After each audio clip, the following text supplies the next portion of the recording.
This is Series 2, Episode 14, and more importantly, it is the 50th episode of the Penteract Podcast. So I'm here with the person who was the very first guest, Christian Book. Hello. What a great pleasure to be here and hang out with you again, Anthony. It's such fun to be speaking again for the Penteract Podcast, one of my favorite things to do. And congratulations on your quinquagenary episode. That's fantastic. The 50th episode, going strong. Every one of which is so much fun to listen to. I learn a lot. It's great to hear my peers speak on their behalf about my favorite kind of poetry. All wonderful, interesting topics. What a great lineup of people you've had over the last 50 episodes. Congratulations. Thank you. And this is I think this is the sixth time you've been on the podcast, which is almost as many times as Clara. Well, I'm grateful to be a recurrent guest. It's again so much fun to be able to hang out with you, drink a little bit, talk shop, speak about poetry, think about big ideas, and I'm very grateful and honored to be here again, keeping your listeners entertained, I hope. And you'll remember the very first episode where I didn't know what I was doing at all. That wasn't so much fun for me. I was struggling to know how to go about doing anything, and I just froze, and we had to restart 3 times, I think, before I figured out how to do this. I've completely forgotten that you had to restart the first episode multiple times. You always sound pretty good to me now.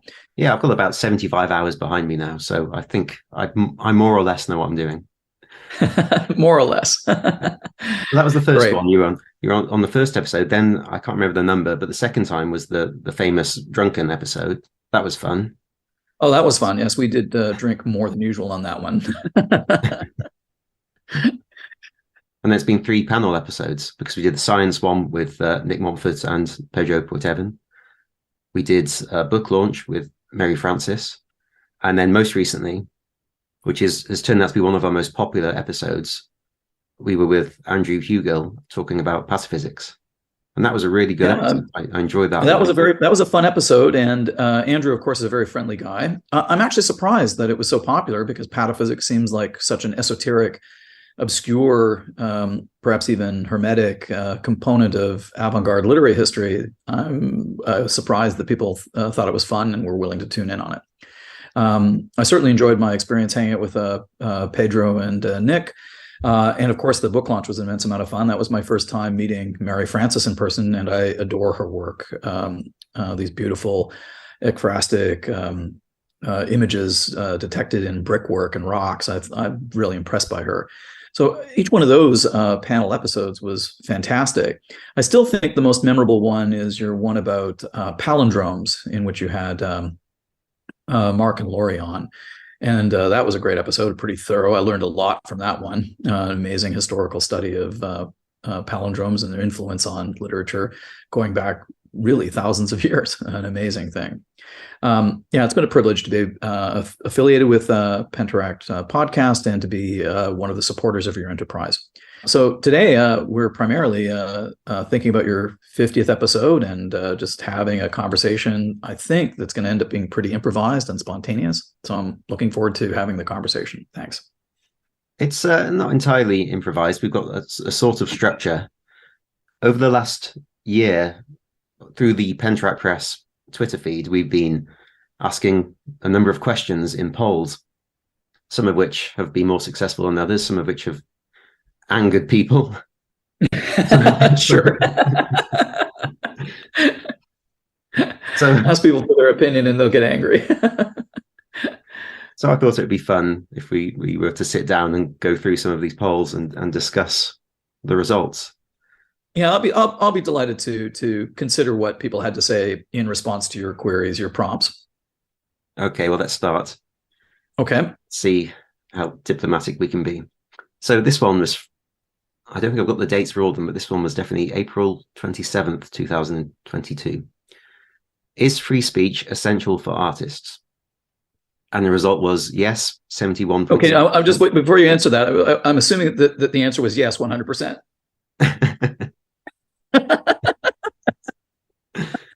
I'm assuming that the naysayers that were 0% and that the yes people were 100%. Like I assume that's the appropriate poll. That was the result I would expect.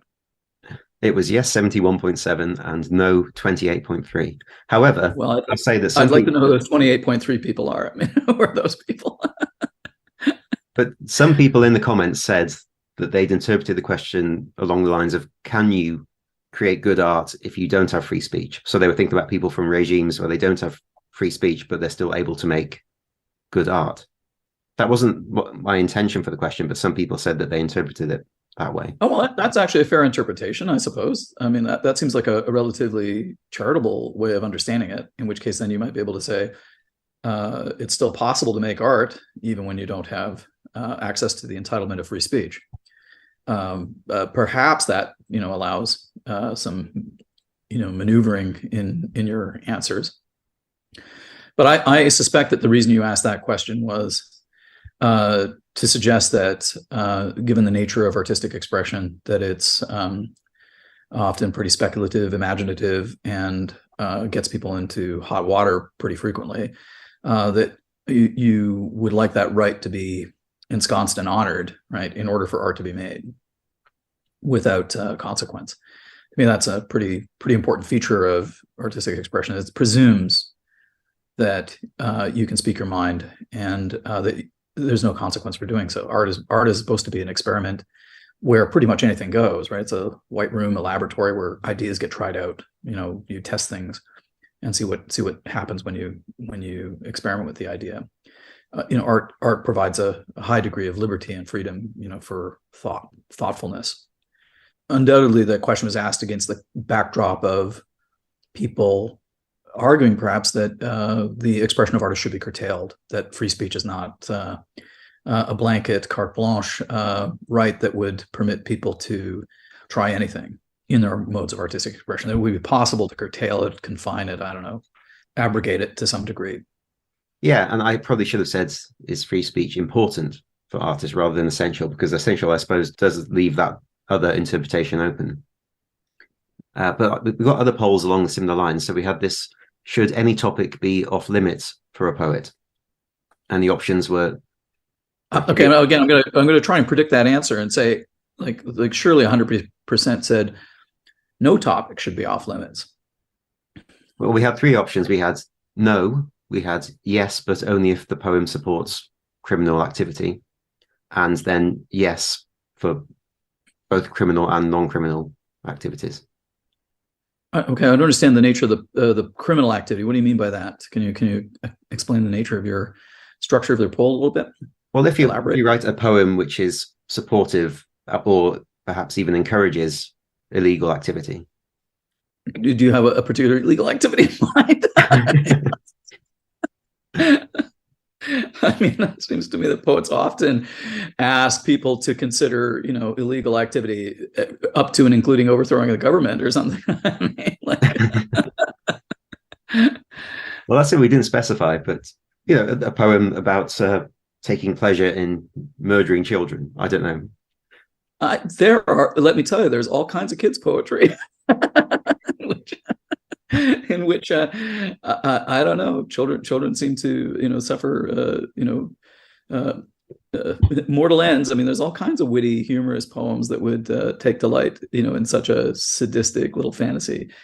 Come on, there's lots of poetry that depicts horrors and obscenities and terrors that aren't supposed to sit well right with the reader. I mean, geez, the Iliad is one big bloodbath.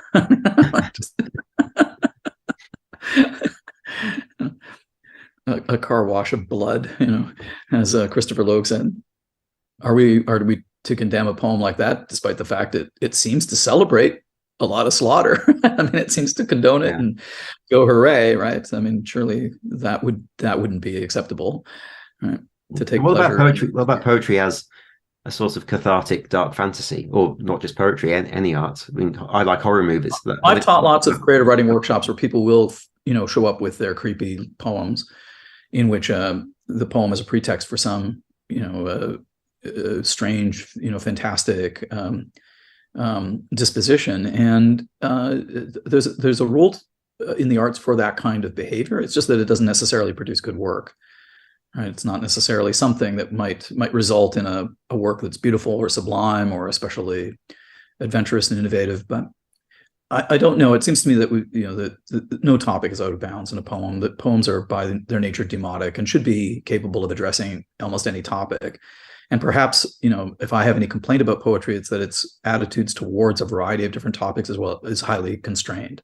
That there are just certain kinds of poems that don't get written about certain topics, and it's bewildering. It's strange that they aren't, when those topics might be actually pretty important or crucial to our experience, as human beings. So yeah, I guess it's strange. I'm probably pretty liberal in this attitude. I like probably obnoxiously liberal in this attitude. I think poems should be about anything. If I like them existing or not, it's probably because they're good works of art, right? No matter what they say. Well, you'll be pleased to know that 84.6% agree with you. I'm relieved to hear that. but it does make me wonder about the 16% who think that there are certain things poems aren't allowed to do, like that they're not. There's topics that they're not supposed to address, things they can't talk about, and it would just seem to me that in the life of the mind and being able to think, probably there's no thoughts that aren't worthy of consideration, that shouldn't be addressed or discussed, so that we understand them, right? Well, with that in mind, here's the next one. This is going to be a tough one. Okay, is cultural appropriation a bad thing? And I have to go. There are 4 options, so I have to go through the options. Mm-hmm. There's option A was no, it never is. Option B is no, unless it's used to ridicule other cultures. And I'd add to that as well, just anything that is damaging and obviously damaging to the culture that is being appropriated. Option C was yes, but we must allow for some cross-cultural influence. And option D was yes, it's always a bad thing. Yes, it's always a bad thing. That's so. There's, I assume there are people who said something like that. 7.4. It's a small percentage, less than 10%. Yeah. All right. Well, I'm relieved to see it's actually a small percentage, and I imagine that probably people were falling into some moderate range in which they would be able to acknowledge that cultural appropriation is actually okay under some circumstances. Probably, right? That they would at least admit that. I'm likely to be very obnoxiously progressive and note that there's no, I might go so far as to say that provocatively that there's no such thing as cultural appropriation, short of taking an actual object from another culture and expropriating it. I don't know, maybe, the Elgin marbles should be repatriated to the Greeks, maybe, right? I mean, I don't know, that's a pretty controversial claim to make. I don't know, perhaps, some totem poles in museums around the world should be repatriated to their indigenous communities. The theft of actual objects and cultural artifacts from as plunder in wartime, it's probably that's probably something I would object to, like actual honest to God thievery. But as for the transmission of ideas or cultural styles or behaviors or the ritual intellectual properties of cultural experience, I'd say those should be transmitted as broadly and as liberally as possible. The imagery and literature, all of the artistic forms of expression should be as widely distributed and as thoroughly and immersively exchanged as much as possible. Because we're all the beneficiaries of those ideas. Good ideas, when they circulate, enhance everybody. And I've noted, in poetry, that there's some internal contradictions at play around attitudes about intellectual property. Now, I'm a conceptualist, so we are notorious for arguing that most cultural experience should be not only for sale, but it should also be free. And that it should occupy both of those positions simultaneously. That, sure, you can have a price tag on something, but there should also be the option of being able to obtain it without having to pay for it. And my literary movement is the only one, I think, in the history of literature that has made all of its production available for free, even though it's sold, even though some of us have gone on to become bestsellers and enjoy financial remuneration for the work.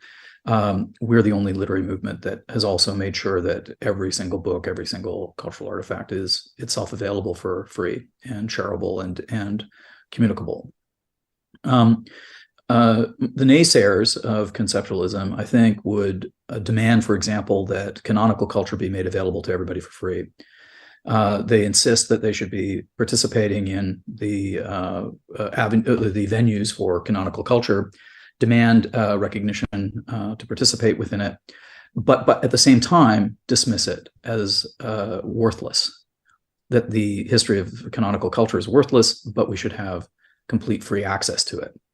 And then in the same breath, they then go on to argue that actually marginal culture should be more highly appreciated. It should replace the canonical culture completely, but it should also be proprietary, i.e. only certain elect people should have access to it, and anybody who wants access to it must ask for permission in order to gain access to it.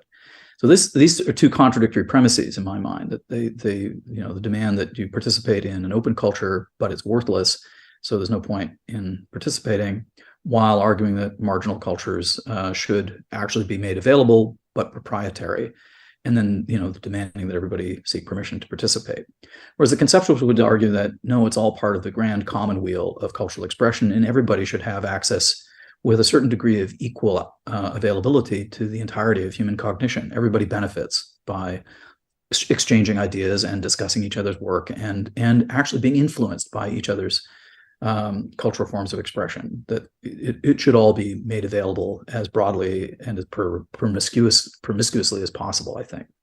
But obviously that attitude is probably pretty controversial these days.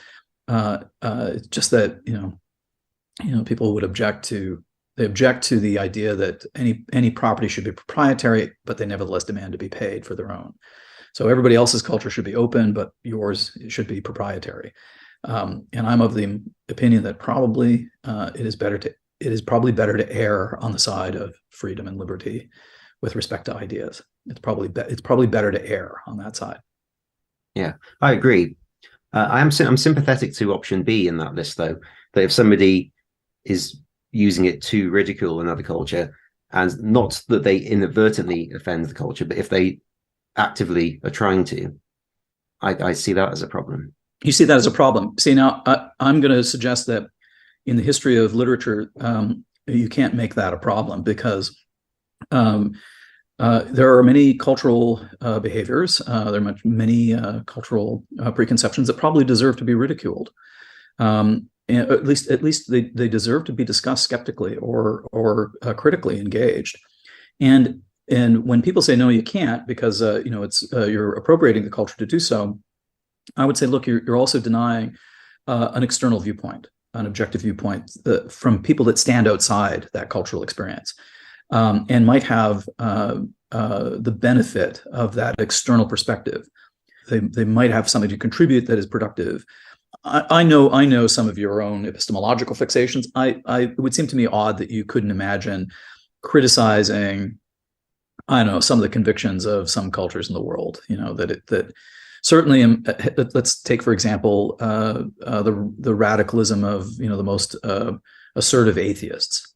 They're, of course, making very satirical, parodic, critical commentary about other people's modes of cultural expression, their religious convictions, all of which could be interpreted as forms of appropriation that ridicule those cultures in a manner which option B finds objectionable. And yet it might be necessary to actually be skeptical about certain cultural convictions or cultural behaviors. They're not all created equal. And I'm not somebody who subscribes, I think, to the perfect relativism of the postmodernist in this matter. I would say that no, there are certain kinds of values you would probably wish to see devalued, and others that you might prefer to see privileged. But it's open for debate. I mean, there should be conversation about that, the kind that would amount to a critical assessment of ideas. They have to be weighed. And, bad ideas we would like to see, I think, downvoted, and good ideas upvoted, and good ideas should be probably broadly shared, and bad ideas, if we can, we should be trying to mitigate their spread by conversation and discussion. So I was thinking, I wasn't so much thinking about political or philosophical ideas, though, so much as the aesthetics of a culture. So you could, somebody who is actively using the aesthetic of a culture to ridicule that aesthetic, I would see as distasteful. Yeah, there's lots of reasons in the history of art where artists ridicule each other's aesthetic attitudes, um, sardonically, parodically, and I think we've broadly understood that you're permitted or you have freedom to do that. That no ideas are so sacred that they shouldn't be subject to satire. Like I think that again, it's about erring on the side of liberty, right? If you're going to make a mistake, I would say make the mistake in that direction, err on the side of liberty rather than erring on the side of constraint. Yeah. Oh, I agree. I just I generally don't like seeing artists trying to ridicule each other's work. I don't like all the Rupi Kaur parodies that you see. I think that's Oh yeah, no, neither do I. I mean, again, because they don't seem to serve much purpose. But I mean, there's people who would, for example, I think imagine that by ridicule you're indulging in chauvinism about culture, right? Xenophobia, racism of one sort or another, something of that sort, and people might be very off-put by it. But the challenge there is that there's probably no interactions in the history of art that couldn't, to some perception at different times in history, be contextually reframed as though they're offending somebody, right? That they cross or transect somebody's cultural values. And the work of art has no control over those contexts, right? Like it doesn't have control over the changing attitudes and cultural biases or prejudices that might alter a set of aesthetic attitudes towards something. Right, like in the history of art, something say something as parochial as just a nude person. In some moments, it's considered pornographic and obscene and should be destroyed, according to the convictions of its viewers. Whereas in other occasions, it's reinterpreted as a masterful expression and a wonderful work of art. And I think that's probably true of parody and the nature of humor. Things that you can't expect something to be funny for all time necessarily. You can't expect something to be convincingly sublime or tragic or meaningful for all time. Like we're not going to understand the past with the same idiosyncrasies of its original viewers.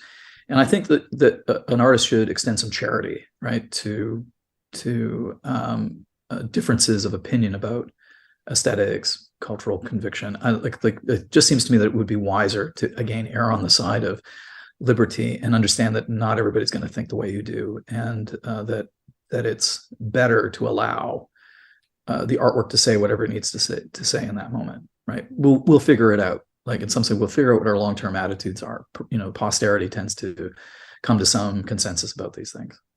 Yeah, it's very optimistic. I think you've got very optimistic views in general about art, which is a good thing.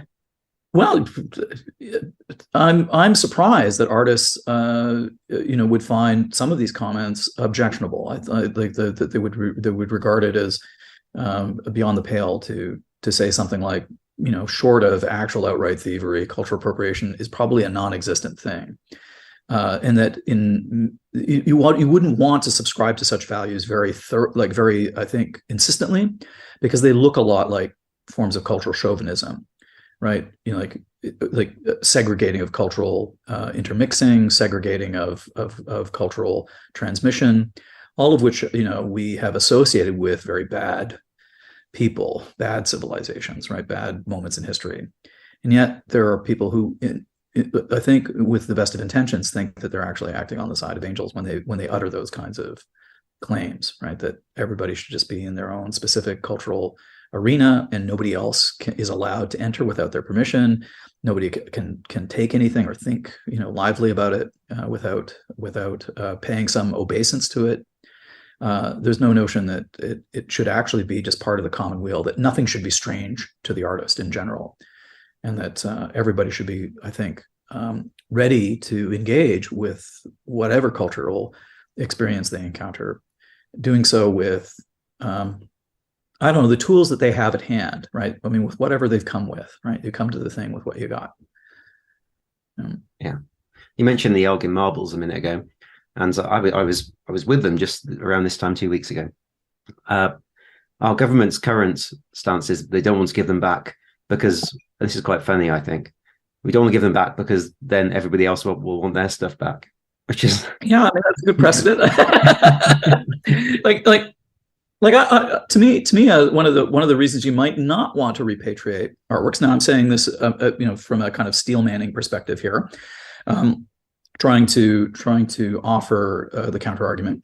One of the reasons you might not want to hand things back so quickly, perhaps, is that by concentrating cultural artifacts in one spot, like in one country or in one cultural arena, it opens the possibility of their loss consequentially, right? Like by distributing cultural artifacts around the world in a variety of diverse spaces and museums, countries, like exporting that culture or having it distributed for better or for worse from whatever cultural conflicts have occurred, by having cultural artifacts dispersed around the world, their chances of survival against disaster, cataclysm, has increased. Right, like it just takes one group of terrorists to walk into Timbuktu and burn the library down, and voila, you've lost an entire literary culture. Right, it just takes one terrorist group to walk into Palmyra and blow up the city, and voila, you've lost an entire architectural treasure. You don't want, I think, an archive or a museum to be that centralized, such that one bomb strike suddenly eliminates the entire seed catalog. Right, to me, that would be a worrying thing. So perhaps having all of these artworks or all of these cultural treasures distributed around the world might be a long-term benefit to human cultural survival. So that might be an argument to make.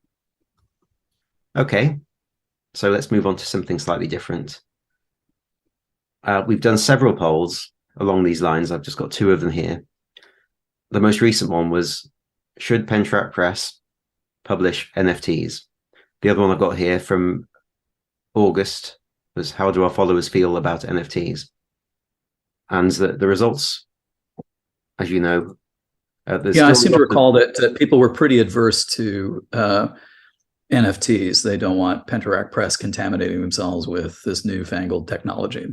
Yeah, and so I mean, the episode we did just 2 episodes ago with Sasha Stiles, Sasha spoke very eloquently about NFTs and the value in them, and why it's important to try out new media and to get on board. I hope that she changed minds. I certainly hope that that some of your listeners who might object to this new technological affordance might be swayed by her rhetoric. That because she is a very eloquent advocate, and the quality of her work testifies to some of the merits of this new technological affordance. I might note that when I was a young man in 1995, the internet was the newfangled technological affordance. And at the time, a small group of us who became the conceptualists were experimenting with these new technologies in order to probe what the limit cases of writing might be after their advent. And we were vilified for it. Everybody thought, the internet in its germinal phase was riven with scams and rife with corruption and pornography, and it was going to be a blighted mall of distasteful social interactions. And we were constantly being vilified for our interest in it. And at the time, I can remember trying to convince people that this really was the way of the future, that people were going to end up spending much of their time interacting in this environment, that its advantages were too overwhelmingly credible to be ignored, that they mitigated these negative assessments, I think, categorically to me. And we've founded a literary movement that went on to some global renown for the better part of 20 years. Now, I look at the behavior of my peers in this next generation who are in the same boat I was in the 1990s. They are now attempting to use the new technological affordances of this advance in the internet for poetic purposes, and are subsequently vilified for doing so. in exactly the same way that we were 20 years ago, 25 years ago. Moreover, the same arguments have to be brought to bear, saying, no, actually, this is going to be an important innovation where you, if not you, your kids will be involved. I think taking it as a matter of course, as a normal experience, that will seem retroactively weird that people objected to it. There are many benefits to the new technologies of Web 3.0, to the blockchain, to the freedom and tactical advantages it grants artists. It's unprecedented and it's very disruptive. It's totally new, and I'm grateful that I'm affiliated with people like Sasha. I get to participate and hang out with her and the gang, because I get to found or participate in the founding of another literary movement in response to another technological affordance that's going to have a big impact on the arts in the 21st century. I get to relive my youth twice. So obviously I'm going to be pretty supportive of peers who are doing something adventurous, innovative, experimental. I mean, the reason I'm selling NFTs or participating in the blockchain is because I'm an experimental poet and I go where the experiments are. I want to be in the hothouse where the newest lilies are being bred. And I think, that NFTs afford people, especially marginal people, I would say, especially people who don't have access to the avenues of higher education and the elitism of the art world and the powerfulness of art schools. People from, say, the global south, people from marginal demotic backgrounds, they now have tools that grant them direct access to audiences and markets with a high degree of success rate. Like people who are making a living right now as artists. It's inspiring to see that people who are in dead-end jobs or suffering from ennui, dealing with difficult life paths, suddenly finding outlets for their expression that are rewarding both emotionally and financially. It's the first time in which I've seen poets make money, like money from the sale of work. It's the first time I've seen poets really have a chance at influencing powerful personalities in the art world. So I'm an advocate for these new technologies because I see the benefit that they have for a lot of young people and for people who wouldn't have otherwise had access to these benefits, who would have needed more privileged support, right? They don't have to do that now. There's a great deal, again, it's erring on the side of freedom. This grants artists even more liberty than they've had in the past. They are granted a great deal more autonomy over their own careers and their artistic production. And I think generally that's a good thing. Like, again, if I want to make a mistake, I'd prefer to err on the side of freedom rather than on the side of constraint. Yeah, I mean, there's probably some there's some well-founded misgivings and skepticism, and certainly they can be enumerated. The phrase artificial scarcity cropped up quite a lot. Sure, right.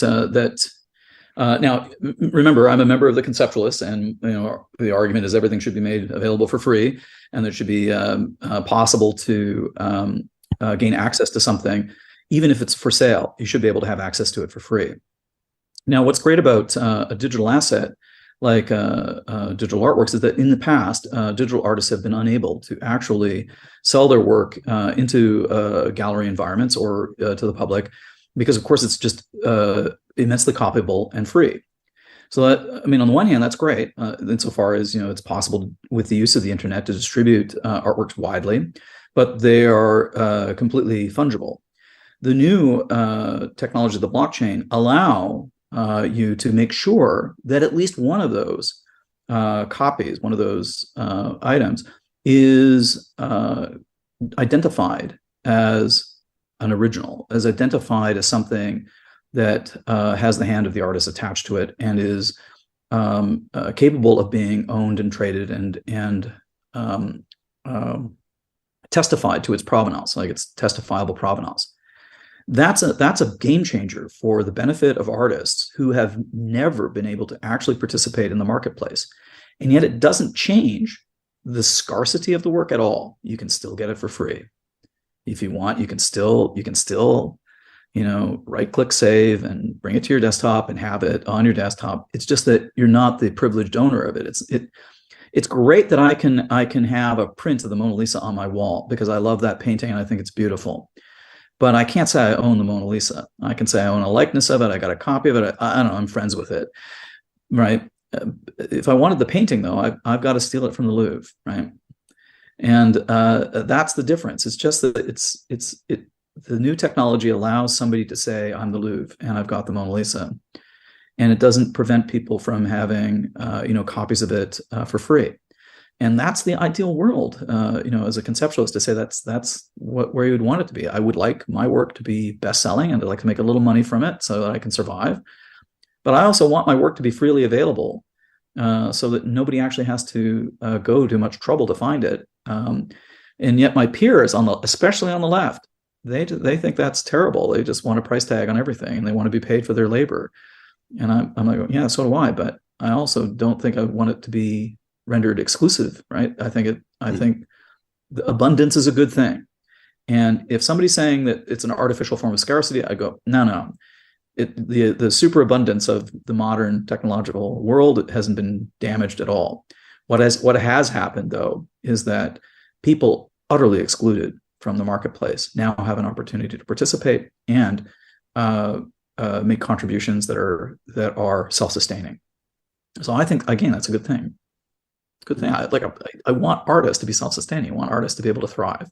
And the bigger part of that objection was that the whole system seems to be people who are involved with NFTs trying to get other people involved so that they will give them money, and then eventually the first people can cash out, and then it becomes a sort of pyramid scheme. Yes, I understand that because it has these attached currencies that are only available on the blockchain. The only way in which you can exchange the artworks is through the adoption of a new form of currency for transaction. Is strange. I have to, admit that there's a lot. Could this not exist with traditional currencies? Yes, it could. And in fact, you can purchase items like this, in US dollars. You can. It's just that the technology of the blockchain initially was created to enable utterly transparent transactions and contracts that whose provenance is indisputable, right? Like it's an amazing automation of contractual interaction, and that's why it's a big deal. But because you have associated currencies, there's a bit of a learning curve to get into it and participate, a steep learning curve for some people. And but I would say to the naysayers who say, look, I'll never own a digital asset. I'll never want to own an NFT. And I'll be looking and saying, look, your kid is going to make them, right? And you're going to tell me you're not going to want your kid's NFT, on the fridge, so to speak, right? Like you're not going to want to own a digital asset. And in the future, you will own digital assets. You'll be thankful you do. Like, I mean, they will constitute an important part of your what group of possessions, like because certain digital assets are crucial.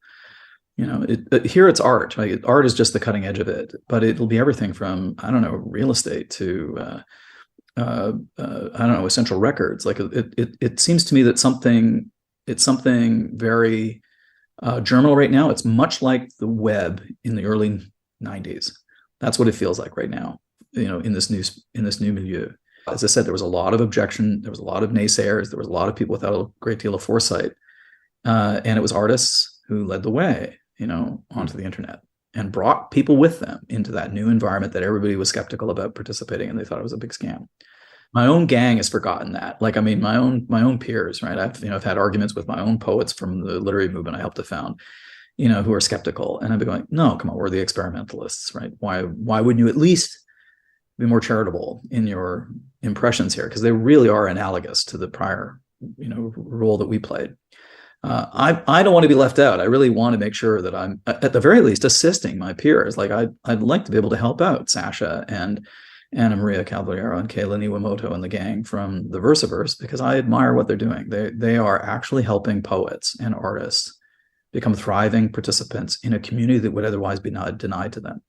And that online milieu is very friendly and really encouraging. Whereas the milieu of poetry outside of it, for the last 7 years, 8 years, has been mean and terrifying and awful to fellow artists. I mean, it's the whole culture of cancellation, crucifixion, and witch hunting has been really, really awful. And that doesn't exist, in this particular milieu. It's relatively uncontaminated terrain. People are nice and friendly and encouraging and helpful and supportive. It's wonderful to see that. It's like the actual community. Like really, it's generally pretty good. Well, that's what I've seen from the outside. That's what I've seen. As you know, I'm on the fence about whether to get involved. Sure. And believe me, that's a perfectly legitimate. Like, here's the thing: nobody has to participate. Like, it's not compulsory. Yeah. No, but here's another argument, I suppose. If I were to get involved, I wouldn't want to just be trying to sell JPEGs of my work. I'd like to think there's an aesthetic reason to join. So what are the affordances of NFTs that you can't do elsewhere? And people, the most famous of those artists are, of course, exploiting the unique affordances of the technology, making things that couldn't have existed without the benefit of it.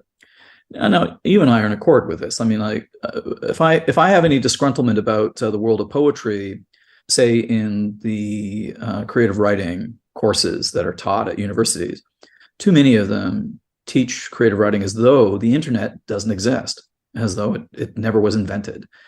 They continue to teach in a workshop environment that does not actually respond very directly to the technological affordances of the 21st century. I mean, the average poet still cannot program a computer, like write even a simple piece of software.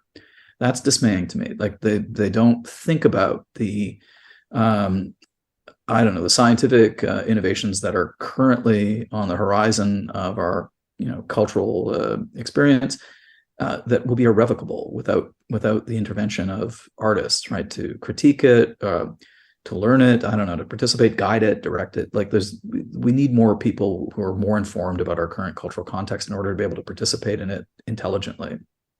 And yet, there's a great deal of philistinic, if not parochial, aversion, right, to participation in all of that. Okay, so while we're on the subject of all things tech and all things future, here we are. Here's a recent one. It's from 5 days ago, in fact. Will AI poetry ever match human poetry in terms of stirring an indistinguishable emotional response? Again, I'd like to think that the answer would be 100% yes from all of your respondents, right? If it's only artists responding, I would think that they would be charitable enough or imaginative enough to say yes. If not now, soon. If not soon, eventually. Well, that's it. We did 3 options for yes, and then there's an option for no. The 3 options for yes were it already does. Yes, and it will soon. And thirdly, yes, but in several decades. But they all lost out because 61.1% said no, never. Yeah, no, never. The no nevers are dare I say, not thinking very shrewdly about these technologies. I've joked that when poets say that computers will never write poetry better than a human poet, I have to look at them and I say, look, the difference between the machines and the poets is that unlike poets, the machines are only getting smarter. I mean, poets are pretty much stuck at their general level of stupidity, right? I mean, we are all pretty much stuck being fallible human beings without, and if our intelligence is going to be evolved to improve, it's going to take a while. Whereas the machines are, evolving much faster than us. They're more quickly innovative and updated. We're learning how to make them better faster than we can learn how to make ourselves better.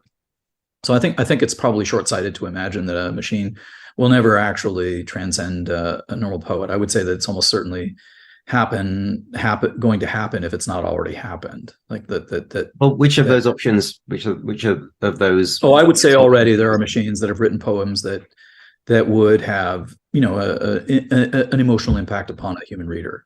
I would say that's already happened. it's not ubiquitous, though. It's not like what every poem a machine writes is going to, outclass a human poet. Again, I would joke, that what I think is especially interesting about this, about machine writers, machine poets right now, is that, of course, the machine, when it writes a poem, at least in the current instantiation of machines as we have them, they don't know what they're doing. They're completely acephalic. So they're writing poetry with no cognizance of what they're doing. And yet what is weird about that behavior is that they still write poetry better than a human being who knows nothing about poetry. Like, if you ask me, what would I prefer to read? If I'm going to choose between ingenues, people who know nothing about poetry, I think I'm going to prefer to read the poem by a machine, which is going to be, through its aleatoric strangeness, more interesting, weirder, or more odd or wonderful than the a poem rife with cliches and sentiments that is written by a person who knows nothing about poetry. In that respect, I think machines already beat us, right? They write bad poetry better than bad poets. What about good poets?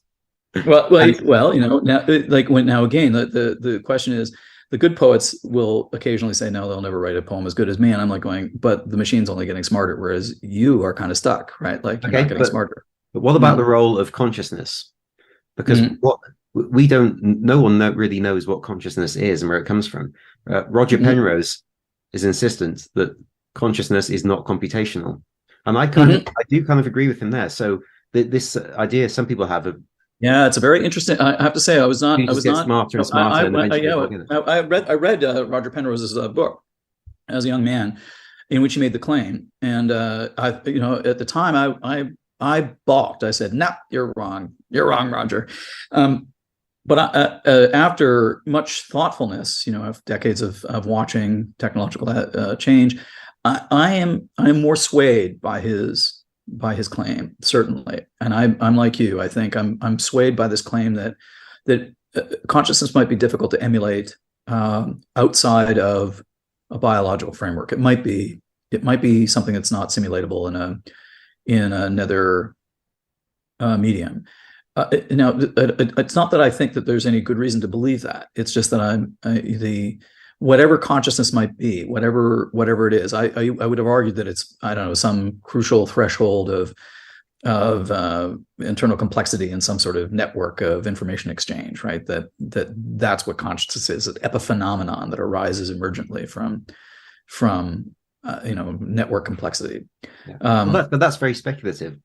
And it is. I agree. It's perfectly speculative. I mean, at the time, that seemed like a plausible thing to suggest that it's an emergent phenomenon, that it's not something that's locatable or situatable, right? You can't point at it in the brain, for example, and say, there's the consciousness, right? It's in that little lobe of tissue there, right? I don't think that that's what we are given to understand, right?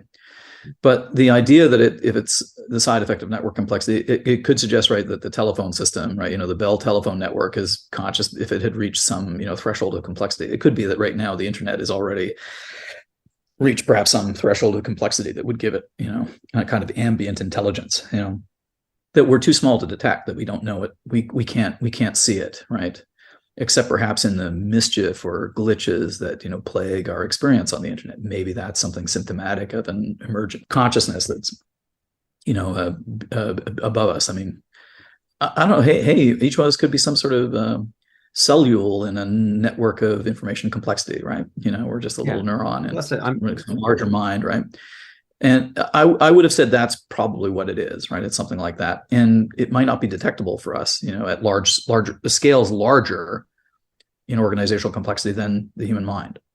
But the human mind is already the most complex information network so far confabulated by the universe. So, and none of our infrastructure rivals it. Like, nothing, so far as we can see, rivals it. And it might be that it's actually difficult to build something like it.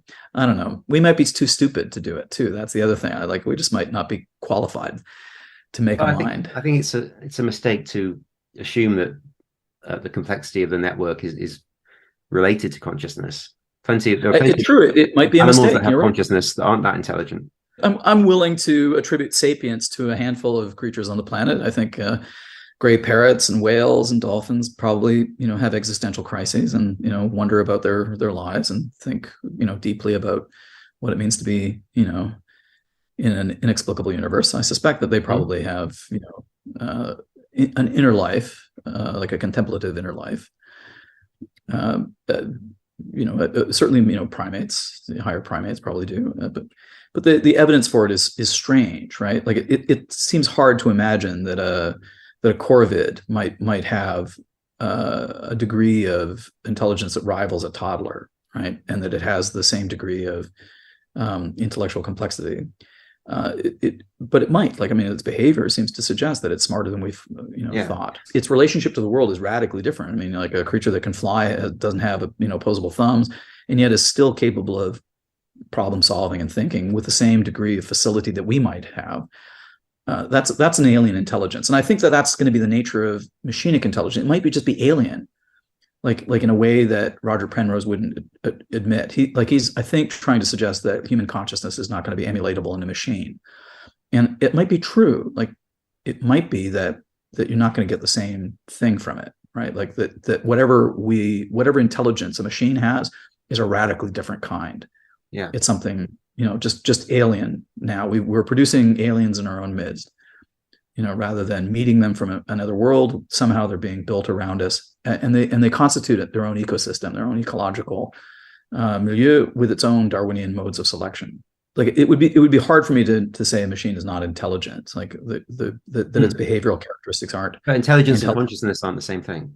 It's true, they're not the same thing, but we understand that they're correlated, right? I think, right? Well, they're correlated. They're correlated, right? Obviously, the behavior of a housefly is about as intelligent as a housefly needs to be, right? But obviously, it's not going to come up with a standard, model of physics or the theory of relativity or a Mozart concerto or something like that, right? We know that the most intelligent, uniquely human thing. The most intelligent animals dream, and plenty of animals don't dream. So there's a distinction there. And how would that play? Is there an equivalent with machines? Do machines dream? Sure, there is. Yeah, sure. There's an argument being made that neural nets should be trained in such a way that they actually have to dream in order to strengthen correct assumptions about the world. The Bayesian statistical analysis that they use to interpret their inputs need to be strengthened, and their mistakes need to be pruned. And the argument is that that's part of what dreaming does, to actually unconstrains the brain, the neural nets, from the conditioning it's received in the course of exposure to stimuli. It's a form of pruning, I guess. I don't. Again, it's speculative. Like all kinds of animals sleep, and presumably the sleep is not simply recuperative. It's downtime for the machine, right, of the brain, like to recalibrate. It's amazing that it takes up a third of our lives, right? To me, that's the weird thing, is that we have to spend that much time correcting the neural nets of our own brain, right? Machines might have to do that. I was saying, like, machines might have to undergo similar kinds of periods of downtime. They might have to dream, so to speak. Okay, so on a vaguely related note, sure. Here's a very recent poll, and I asked this question to Sasha during the episode, and I said, could you give me a yes or no answer, just as a joke, really? And she refused to. So I did a poll saying, are we living in a simulation? And I actually gave 3 options. I gave yes, no, and also a yes and no option to suggest yes and no. Why did you, after a contradictory answer like that? Like, that seems like a strange thing to offer. Why did you ask that question that way? Well, because we might not even understand what paradigm is required to understand the first question. I see. Okay. If you're thinking about that premise with the essay by I think it's Nick Bostrom in mind, I think if you take the handful of fundamental precepts at face value, if you agree with the fundamental precepts, which are not hard to agree with, like it seems to me that the probability is high that you could easily agree to the premises. about the nature of what intelligence would do with computation when it's smart enough to build computers. What does it end up doing with it? And if it advances far enough along in its trajectory and evolution without destroying itself, what would it do with its computational power? And the premise is not hard to digest. It's like, okay, well, if you accept it as a yes answer to this, then you live in a simulation, because they will outnumber base reality, right? That they just simply are. There will be more simulations than base realities, because of course you're gonna provide copies. You're gonna do it over and over again. You're going to not build one computer. You're going to build many, right? You're going to, and that's why I voted yes. That's yeah. my reason. I like it's why I would vote. It's why I would say yes. I think in this respect, I agree with Elon Musk's, rather certified, insistence. Oh, we must undoubtedly be living in a simulation. And I think he's simply looking at that Bostrom article and ready to take it at face value, saying, look, if I believe these precepts, which are easy to take for true, like they don't seem hard to adopt, right? They seem harder to dismiss than adopt. Then this conclusion arrives syllogistically, perforce, that chances are you are already living in some form of computation that is manufactured, and that the experience you're enduring is a fantastic experience. Now, in Bostrom's essay, he presumes that the rationale for creating simulations will be to do ancestor simulations, like to rehearse past experiences and revisit the past, right? Or to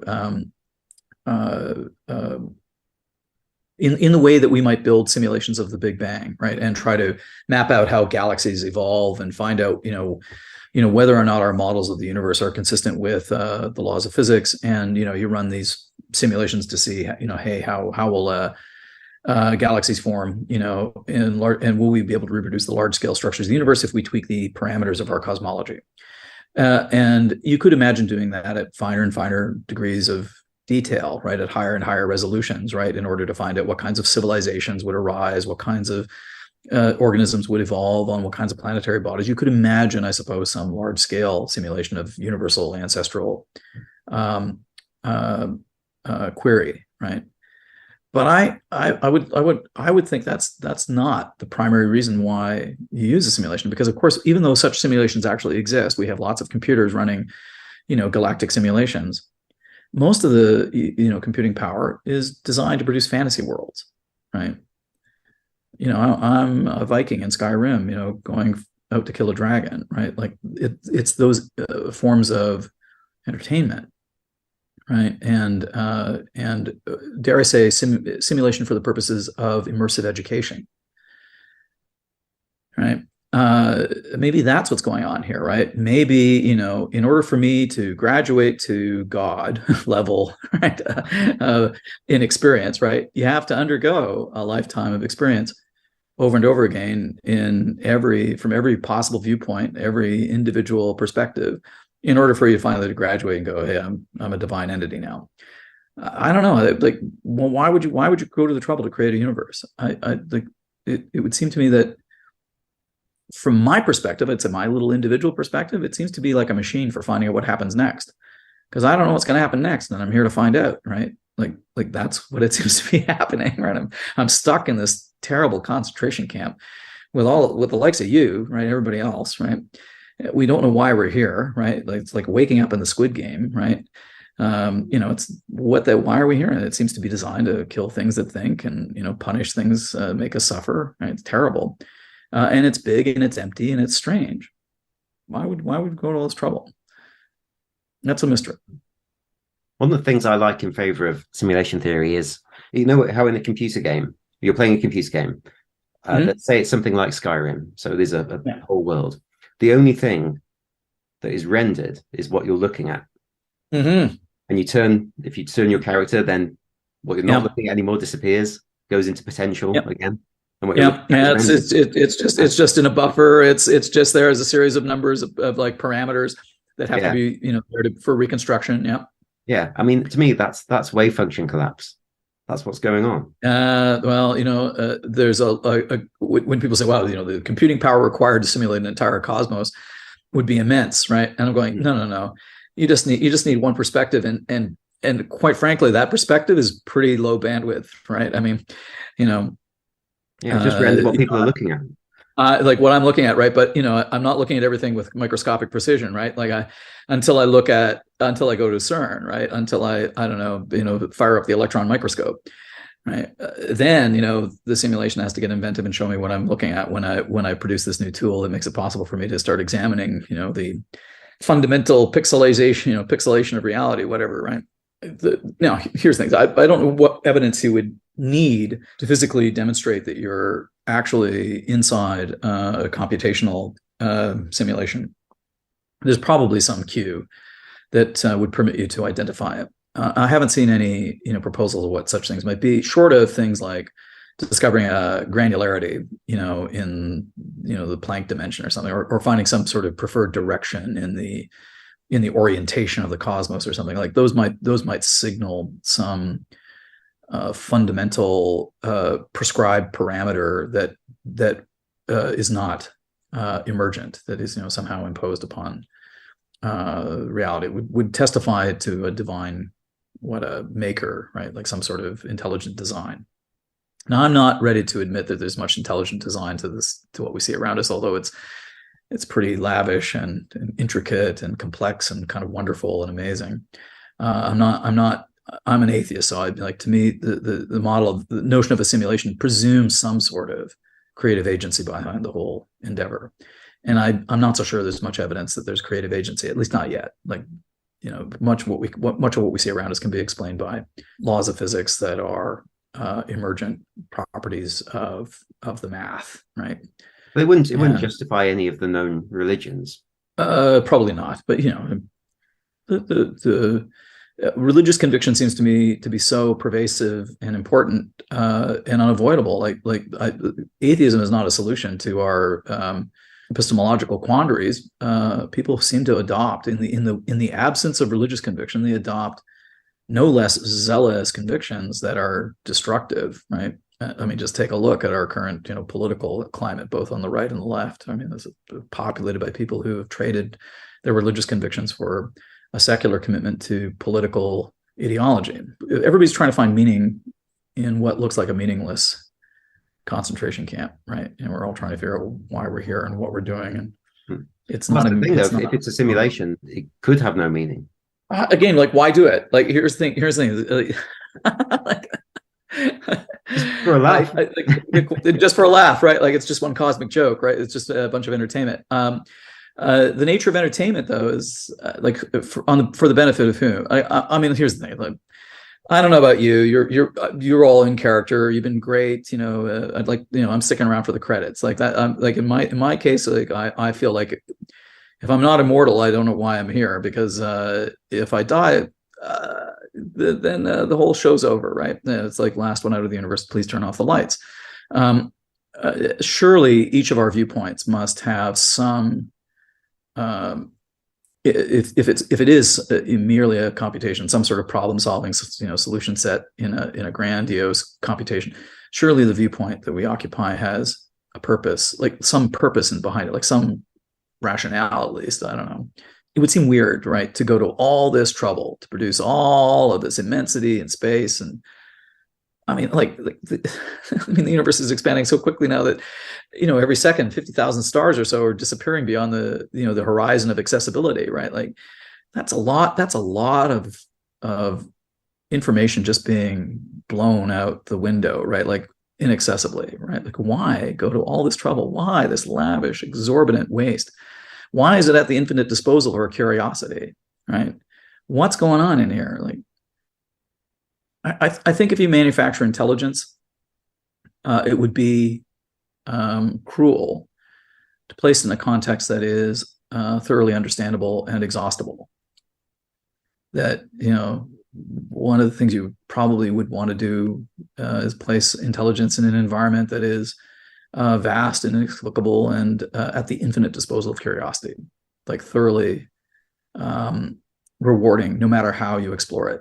At every scale, wherever you go, it's gonna impress you.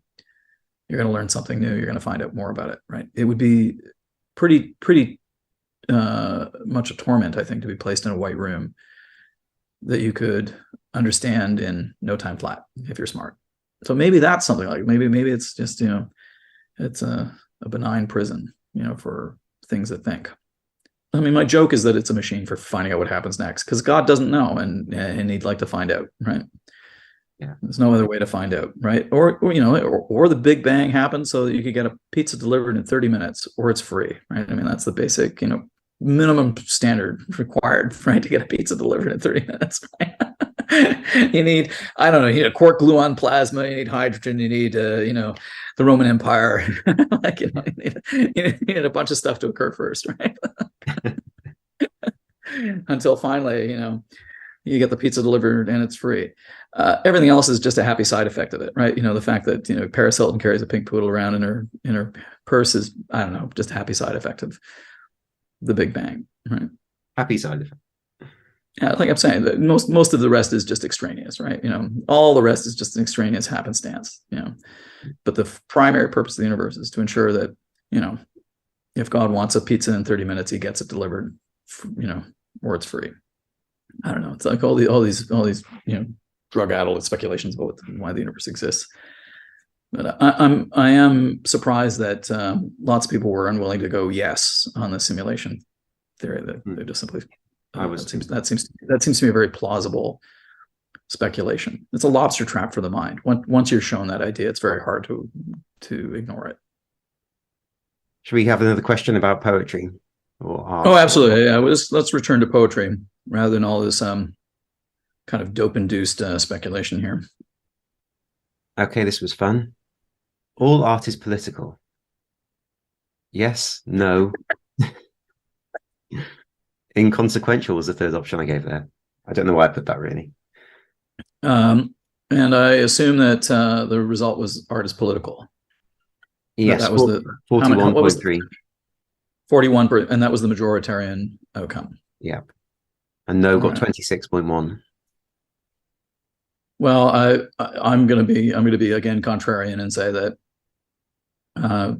I think you have to say no. That art, by its very nature, is what politics is not. Now, it's not to suggest that art can't be, recruited into service of politics, or that that's not a legitimate thing to try to allow art to pursue. But I would say that they're contrary animals, in that it's bad for art historically when art adopts politics as its priority. It's generally a bad thing. I think I don't think the world benefited from the Stalinist intervention into the arts. Social realism was a disaster for artists. I mean, and if you didn't subscribe to that agenda, you were in the gulag. I see the behavior repeated among my own fellow Canadians. There's a strong commissariat of people who believe that art's primary job is to be political, and I would say that political mandate is a proxy for the demonstration of virtue. That there's a notion that that art's primary job is to demonstrate virtue rather than to demonstrate talent, which is I think the primary purpose of art is to show what you know about the world in as wonderful a way as you can, in as talented a way as you can.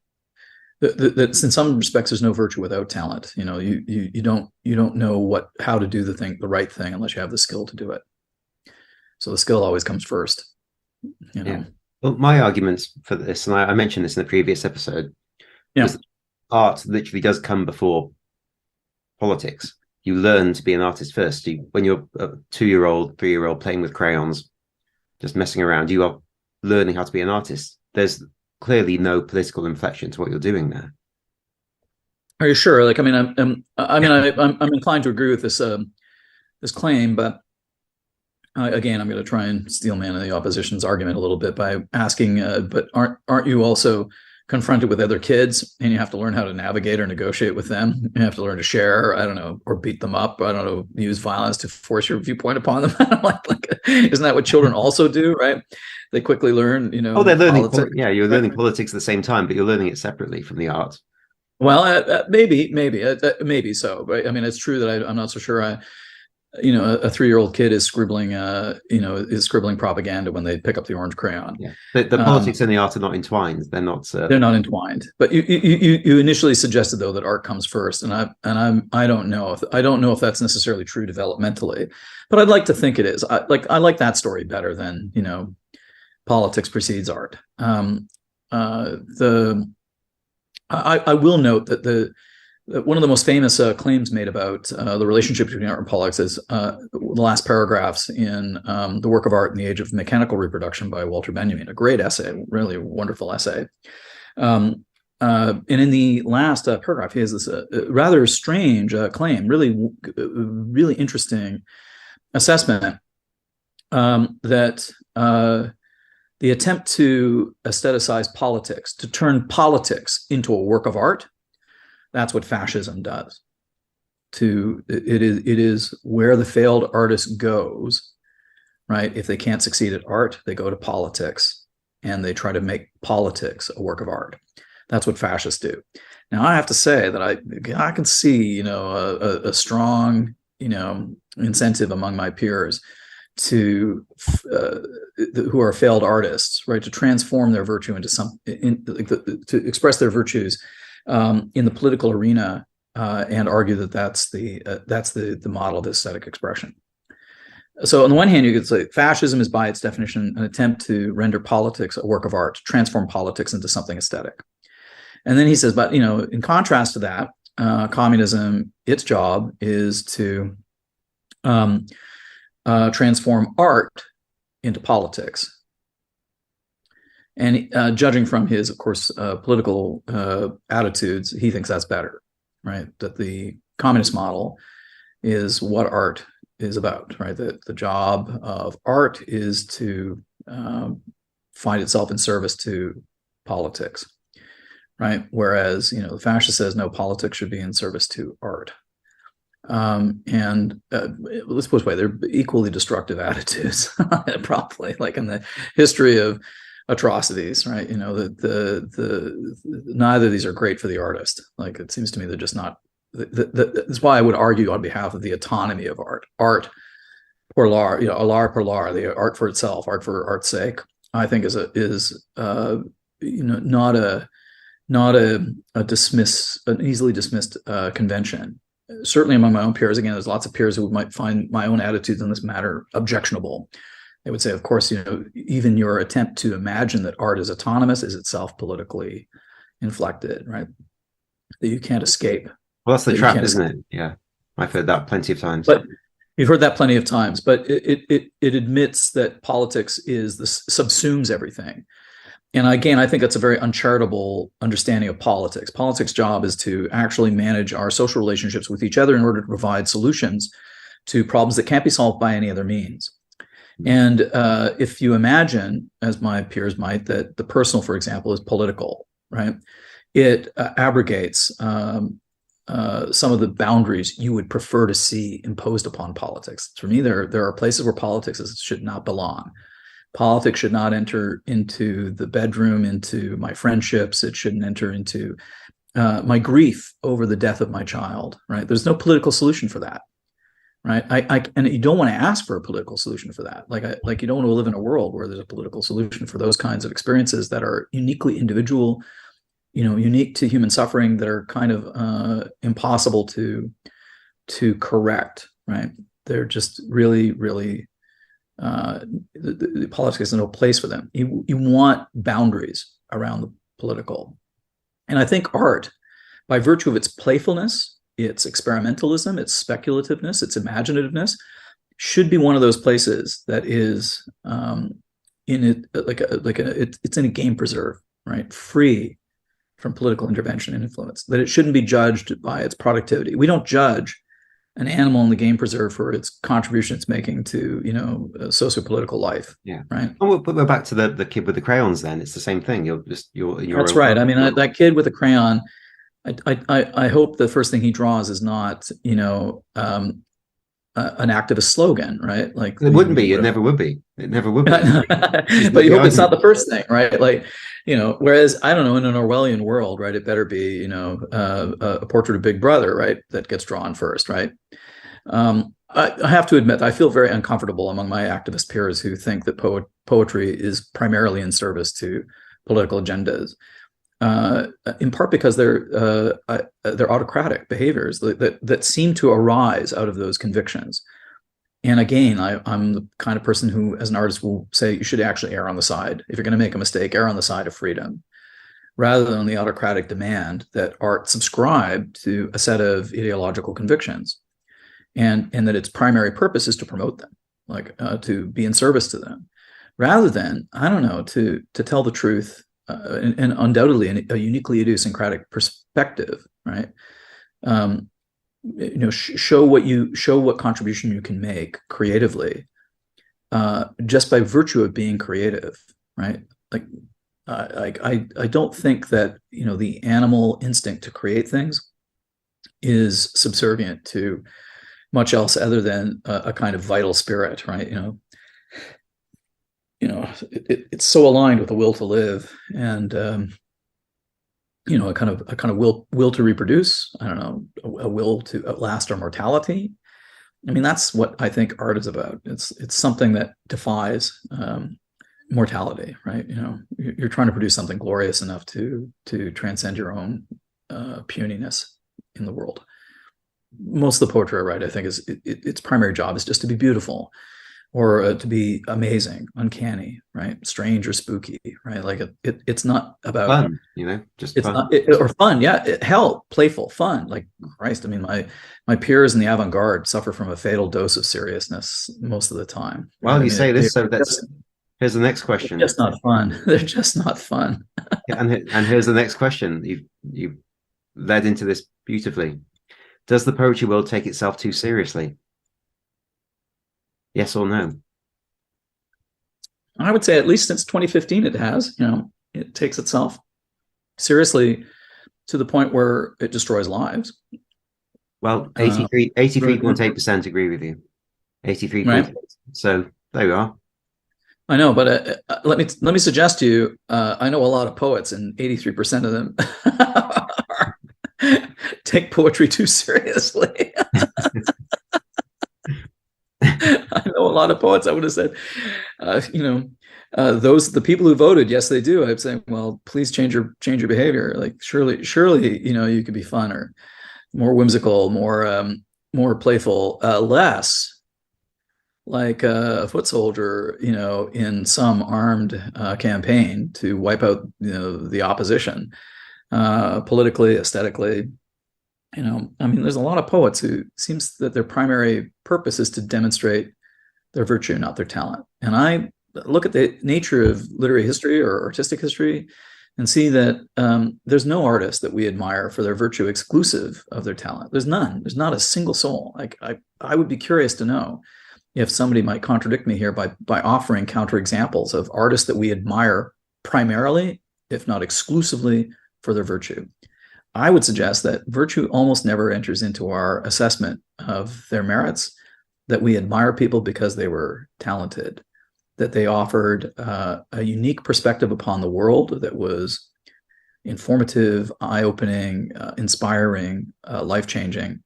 It was immensely skillful evocation of things that we didn't otherwise know.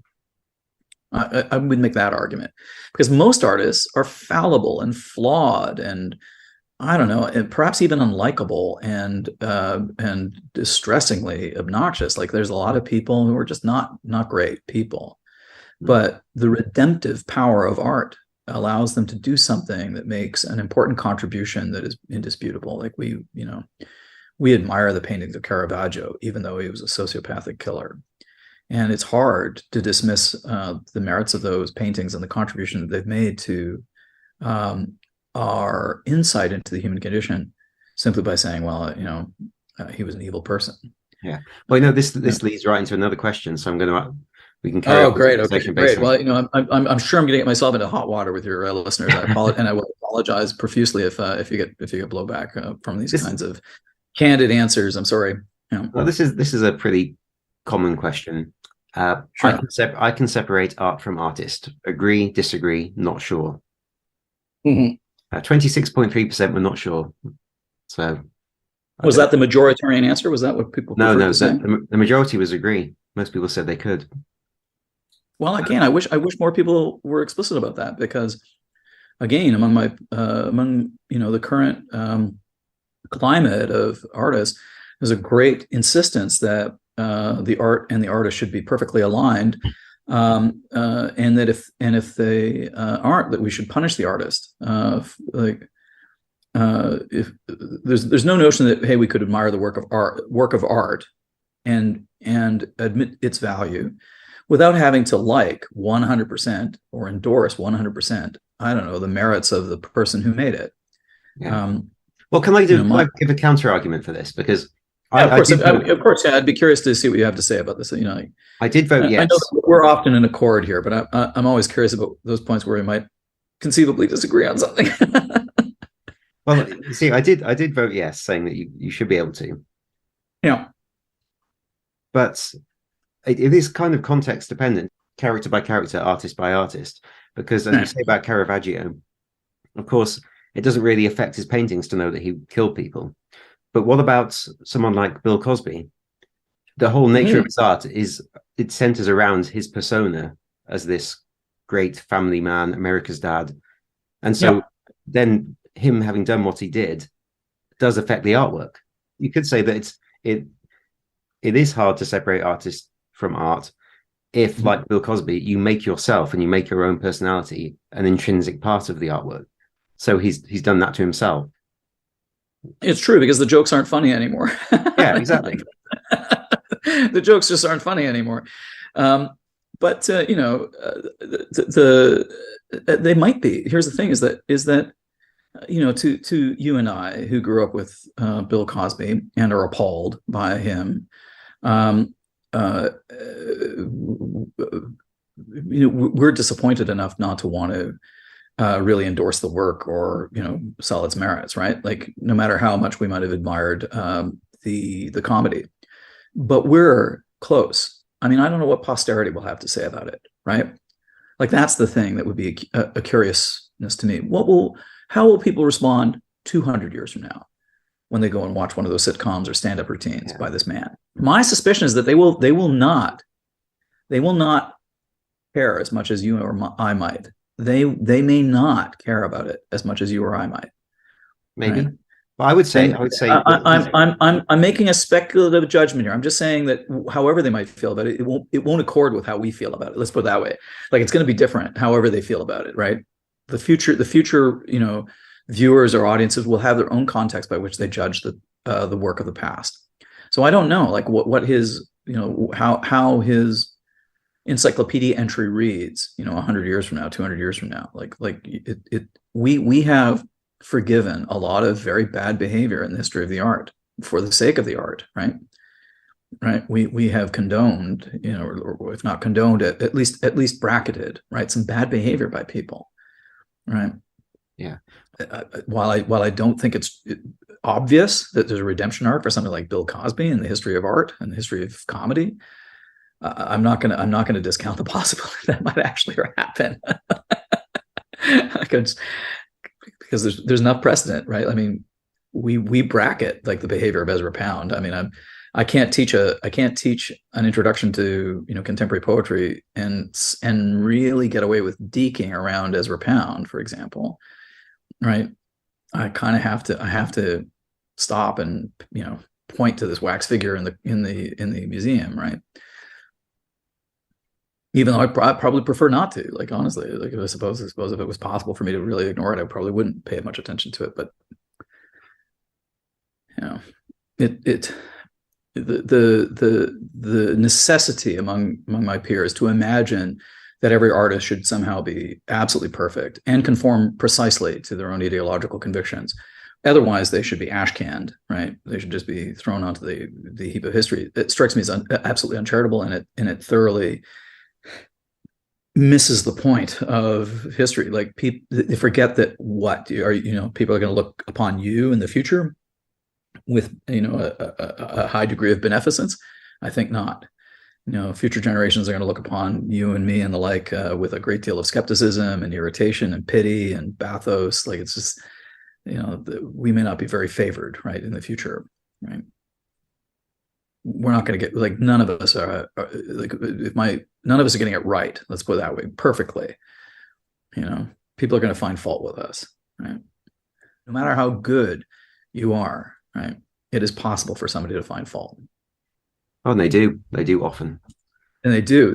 And for the flimsiest of pretenses. So, like, what I dislike about my peers right now in the world of poetry is that they will frame aesthetic disagreement under the aegis of moral outrage, right? They will find good cause to despise somebody under the auspices of some ethical consideration that really is informed by a profound aesthetic disagreement.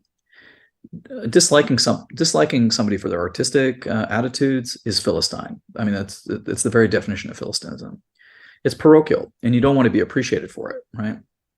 Nobody's a better person because they like a work of art or because they dislike a work of art. Nobody is somehow morally superior than any other person for liking something or disliking something in the world of art. But I think right now that's the trend, is that people think that it's possible to say that because you like a work of art or dislike a work of art, you are, for that reason, a better person in your moral convictions. I find this a very doubtful behavior, and it seems to me self-serving, because it provides you with a convenient opportunity then to perpetrate all kinds of hostility towards your rivals. Right? If it's one thing to dislike them because you don't like the artwork they make, or you don't like their aesthetic attitudes, but if you have the permission of moral outrage, then of course you can do whatever you like to your peers, reassured, right, that you're doing God's work. Yeah, I'm waving at you, Clara. Hi. Welcome, Clara. Ordinary special guest. Clara's in the room. I was about to say hello to everyone. Welcome, Clara. I'm grateful that you got off work early enough to hang out with us. Me too. Yeah. So this is the 50th episode. Have you got a favorite episode? Oh, just throw me right in then. Yeah. Why not? Favorite episodes? I don't know which ones you've already talked about, but one of the early ones, one you did with Ken Hunt, I enjoyed. We didn't talk about that one. That was a good one. Mm-hmm. Let's get Ken back on. Yeah, definitely. What did you like about Ken Hunt's one? Can you be more specific about that? Oh, I mean, Ken is one of my offspring. He's somebody I taught and I've mentored. He's probably my favorite poet of his generation in Canada right now. Yeah. I think I just really enjoyed the tangents it went off on. I think you went down some interesting rabbit holes with it, didn't you? Oh, that was it, because that was fun, because it was the first time really that we stopped talking about poetry and just started talking about whatever else we had in common and what other interests we had. And that kind of changed how I did the podcast from then on.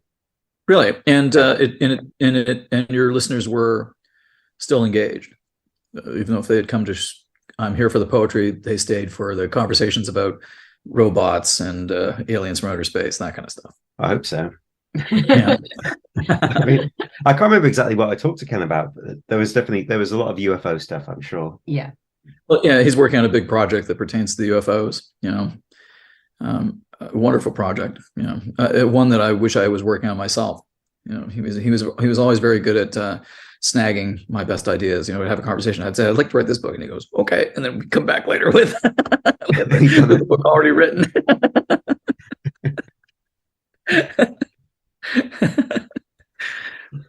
So that was a good one. What about the panel ones that you've been on? I know you might have already talked about this one. We talked about the palindrome. I was going to say if you're strapped in for a long ride, it's the palindrome one. I think that's the best one. Honestly, I think that's my favorite one. just because it's so informative. And I mean, Mark Saltfite is such an enthusiast. He's so vibrant and really loves what he's talking about.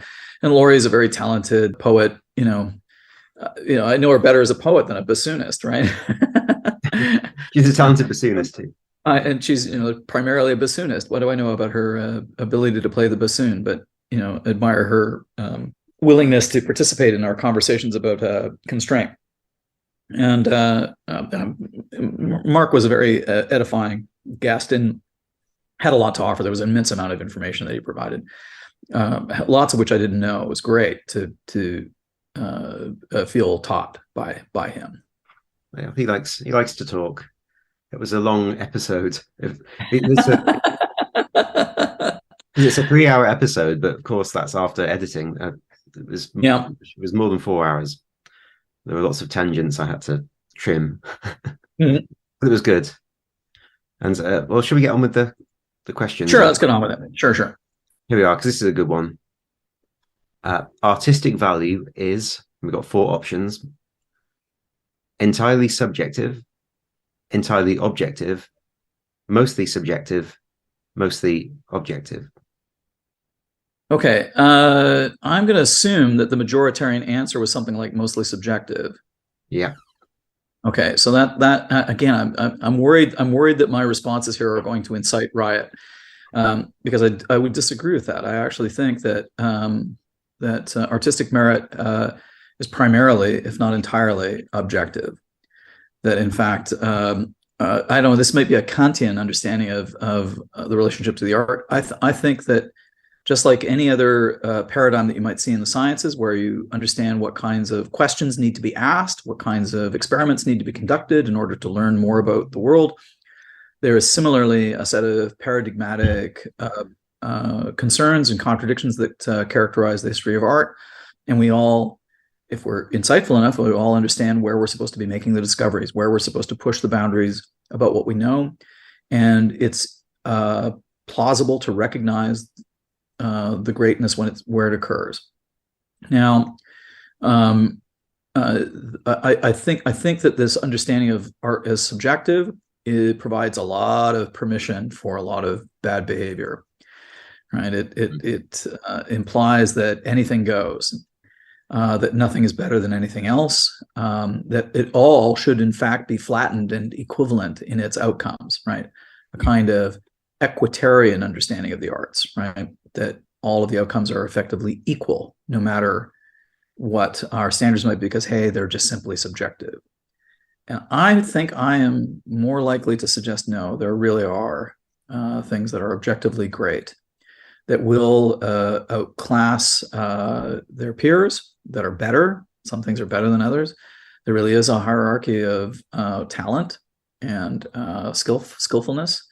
That we can recognize very obviously, those trajectories that are innovative, that we also can see when we look around carefully, avenues of exploration that are open, none of which are necessarily prescriptive. I'm not the kind of artist who says you have to do this, otherwise you're irrelevant. I would just simply note, hey, that there's a lot of ways by which we can recognize the objective merits of things. And I'm very suspicious of people's attempts to render it all subjective, because it seems to me, on the one hand, then you dismiss the merits of people who really are geniuses, who really are super talented, and they're objectively so. Like, they're just indisputably powerful contributors to the conversation. If it's merely subjective, it dismisses the possibility that those things might be true. And I would say that there's tons of evidence that's plainly wrong. There's like saying there's a the appreciation for Shakespeare is purely subjective, I think is wrong. I think like the appreciation for the Iliad is purely subjective. I'd say that's entirely wrong. Yeah. Well, I agree with everything you're saying, apart from the very first bit where you said it's entirely objective. I think what you said is a good argument for art being mostly objective, but not almost entirely. No, but here's the thing, right? Like if truth in science is entirely objective, right? There's a set of paradigmatic standards by which we can assess, agreed, in the forum of argument, the truthfulness of a statement, right? through evidence and argument. I'd say it's no less true about the merits of an artwork in the paradigmatic parameters of assessment in the arts. I think it is less because, well, how do you account for taste then? You accept that your taste is different from my taste and Clara's taste. We all have different tastes. That's whose taste is better then? Because it implies that someone has the best taste in the world. Yes. And it's you. Oh no. I'm not suggesting it's me who has the best taste. No, but let's put it this way. Is it possible for an expert in science to truly, understand the merits of, I don't know, let's say an expert in biology to truly understand the merits of a claim made among a number theorist in mathematics? Probably not. Although there's some trustworthiness, right, between those two domains of science, that science gets done and that, hey, the brilliance of the innovation or insight into biology might be, not easily appreciated by the number theorist and vice versa, right? That there's two domains that are inaccessible. Well, I'd say largely inaccessible, but there's a trustworthy standard by which we judge their relative merits, okay? So if you said to me, this klezmer music is great, I love it, and I look skeptically and I'm going, I don't like it very much, right? And your opinion might be more informed than mine, right? I might not know enough, it might not be of interest to me in such a way that I can assess its merits adequately, right? I mean, there's lots of forms of artwork where I just simply look and say that's not for me. It doesn't address me. It's not my idiom, and that's okay. Like I actually want there to be a highly diverse variety of things out there in the world, including terrible things. Like you want people to take risk, right, and make mistakes and figure out how they're doing what they're doing because it's a learning curve, right? Not every artwork is going to be a brilliant work of art at the first blush, right? People have to learn how to recognize when they're doing it badly or make it better, or they have to figure out how to become the best person they are, right? We have to give them permission and time to work towards that. So, disparities in taste around genres of art, I think is perfectly acceptable. What I would dislike is the prejudicial dismissal of entire branches of art as though they shouldn't exist because I don't like them. So, for example, I ignore my extended Jewish family and say, klezmer music's so terrible it shouldn't exist, and quite frankly, it should be expunged from the face of the earth. I think that would be a terrible attitude to have, right? A truly terrible attitude. And yet it's an attitude commonplace among classes of poets and artists in the arts, imagining that their objection, right, the fact that they find a work distasteful, they don't have taste around it, there's no connoisseurship, they don't like it, they don't get it, ergo it shouldn't exist. And I guess that's the nature of Philistinism, it's the nature of parochialism, right? It's what you don't want to see an artist do, right? I'd prefer to be ignored rather than destroyed. I think that's what I would be saying here about the nature of taste, right? I prefer the work be ignored by the people who don't like it rather than destroyed by the people who don't like it. In this case, I really think there's objective assessments. It's just that, the number theorist is better equipped to evaluate the mathematical merits of a formula than perhaps the biologist, even though they're functioning within the same scientific paradigm. I mean, conceivably, the biologist can figure out why the number theorist is right. And I would like to think that conceivably, somebody who might disagree with me and say Shakespeare's bullshit, I can demonstrate why they're wrong. I can be a good poet and say, look, you don't have to like it, but you're going to have to respect it. Like it really is as good as people say it is, right? Like it's, and I'm the guy who, who's got a kerosene can, right? Walking through the museum. Okay. Like there's a lot to burn. What value do you put in arguments to popularity? Does popularity count as a value judgment? Oh, absolutely. Absolutely. Popularity is an important value. Sure. Is it the most lasting value? Is it the most important value? I'm not so sure about that, but popularity is an aesthetic value. Sure. I mean, like who doesn't want to be popular? Or at the very least, who would object to popularity as an aesthetic value? If not people who imagine they can never be popular. To me, popularity is a perfectly acceptable aesthetic standard by which to judge things. It's popular, ergo it's got value. But at the same time, it's not everything. I mean, certainly lots of You know, popular art you wouldn't say is objectively the best art. no. It's not. I'm not suggesting that by what posterity is going to admire things primarily because they're popular. No, I would say that posterity looks upon the past with a greater degree of skepticism and objectivity because of it's not immersed in it. And you're not going to be punished for liking or disliking something, right? I mean, there's an immense pressure to conform in taste. The job of a literary prize, I would have thought, perhaps naively as a young man, that the literary prizes are supposed to assess what's best, in a year's publications, right? I still think that, like when I'm serving on a jury, when I'm hanging out with colleagues and arguing about what books are, should be on a short list or which one should win. I would like to think that I'm making arguments that are objective, that I'm because I've wanted to see things win that aren't my own aesthetic. They don't reflect my own values, but I think that they're just objectively good. Like they're not my thing, but I appreciate their merits. Like I would just want to see this one win because it's the best. It's the best thing. I would say it's objectively the best.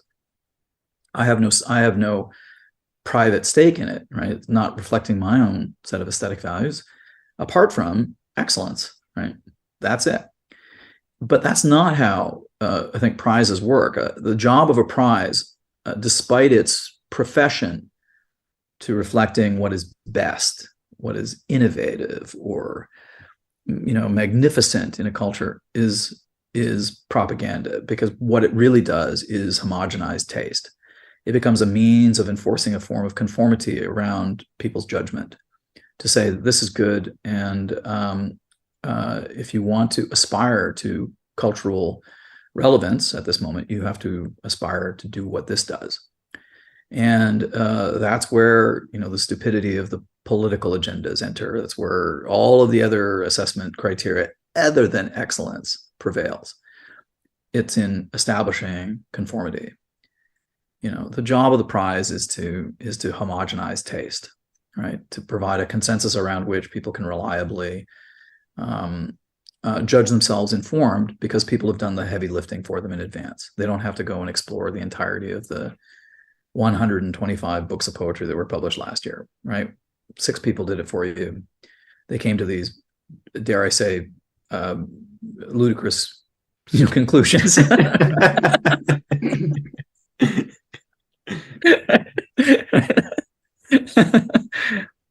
and that gets lignified, petrified in the public record, fossilized as a testament to our taste, right? Judgment.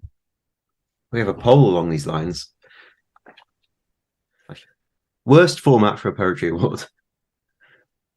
So we got the options: panel of judges, popular vote. Third option: both are awful / pointless. Fourth option: both are good / necessary. So panel of judges or popular vote? I think popular vote is a useful way of taking the temperature of people's attitudes, but it's completely idiosyncratic and thoroughly confined to its moment. Right? And you might wonder wwe it's popular, 10 years from now. Like if you look back on a popular vote, you might be dismayed. But when we look back, say, on science fiction awards, so there's a handful of science fiction awards that are popular vote. I think the Hugo Award is one, I think. And I'm not so sure it's wrong. Like it's probably more right than wrong. Is it good for genre, perhaps? Genre fiction in particular I could see how popular vote isn't such a bad move there. Where you've got fans voting on things they like rather than...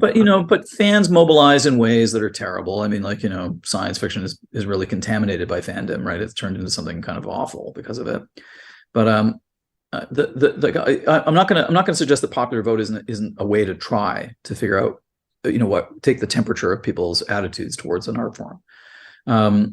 It's just that what are you trying to discern from this, right? Is it a question of judgment and taste and what's good or bad or base? What you end up discovering is what's most popular, and say popularity is an aesthetic value. It may not conform to my own sense of aesthetic value as an avant-garde writer, right? But I won't dismiss it. I would say that no, it's a perfectly legitimate aesthetic understanding of art, and you can go far in culture by collecting all the things that are popular. You can, Star Wars and Star Trek are immensely popular franchises, right? That are unignorably important, epic contributions to our cultural zeitgeist, right? I mean, they're really part of the epic fabric of our social cohesion, right? Like in the West, like those are Harry Potter. Those are places where we can all go up and show up in their shared cultural information. That's, I think, what popularity demonstrates, is that these constitute a shared watering hole that everybody's drunk from.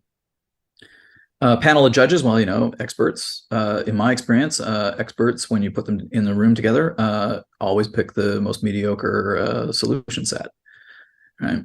There's not a lot of great art that's ever been produced by committee, and there's not a lot of great art that's ever been judged by committee of experts. I also, question the means by which we assess these experts, right? A lot of mediocre people on these jurors, right? Like, it's always the most talented people on these juries, right? It's the people with time. I think we're going to try not to be too, let's get yourself into too much trouble. Well, I'm saying the secret part out loud, I think here, right? Like the my joke is, that these assessments by panels of experts, they're supposed to be a jury of your peers, and I look at them with a little, raised eyebrow, a little askance. I go, what? What? Jury of my peers? What do you mean?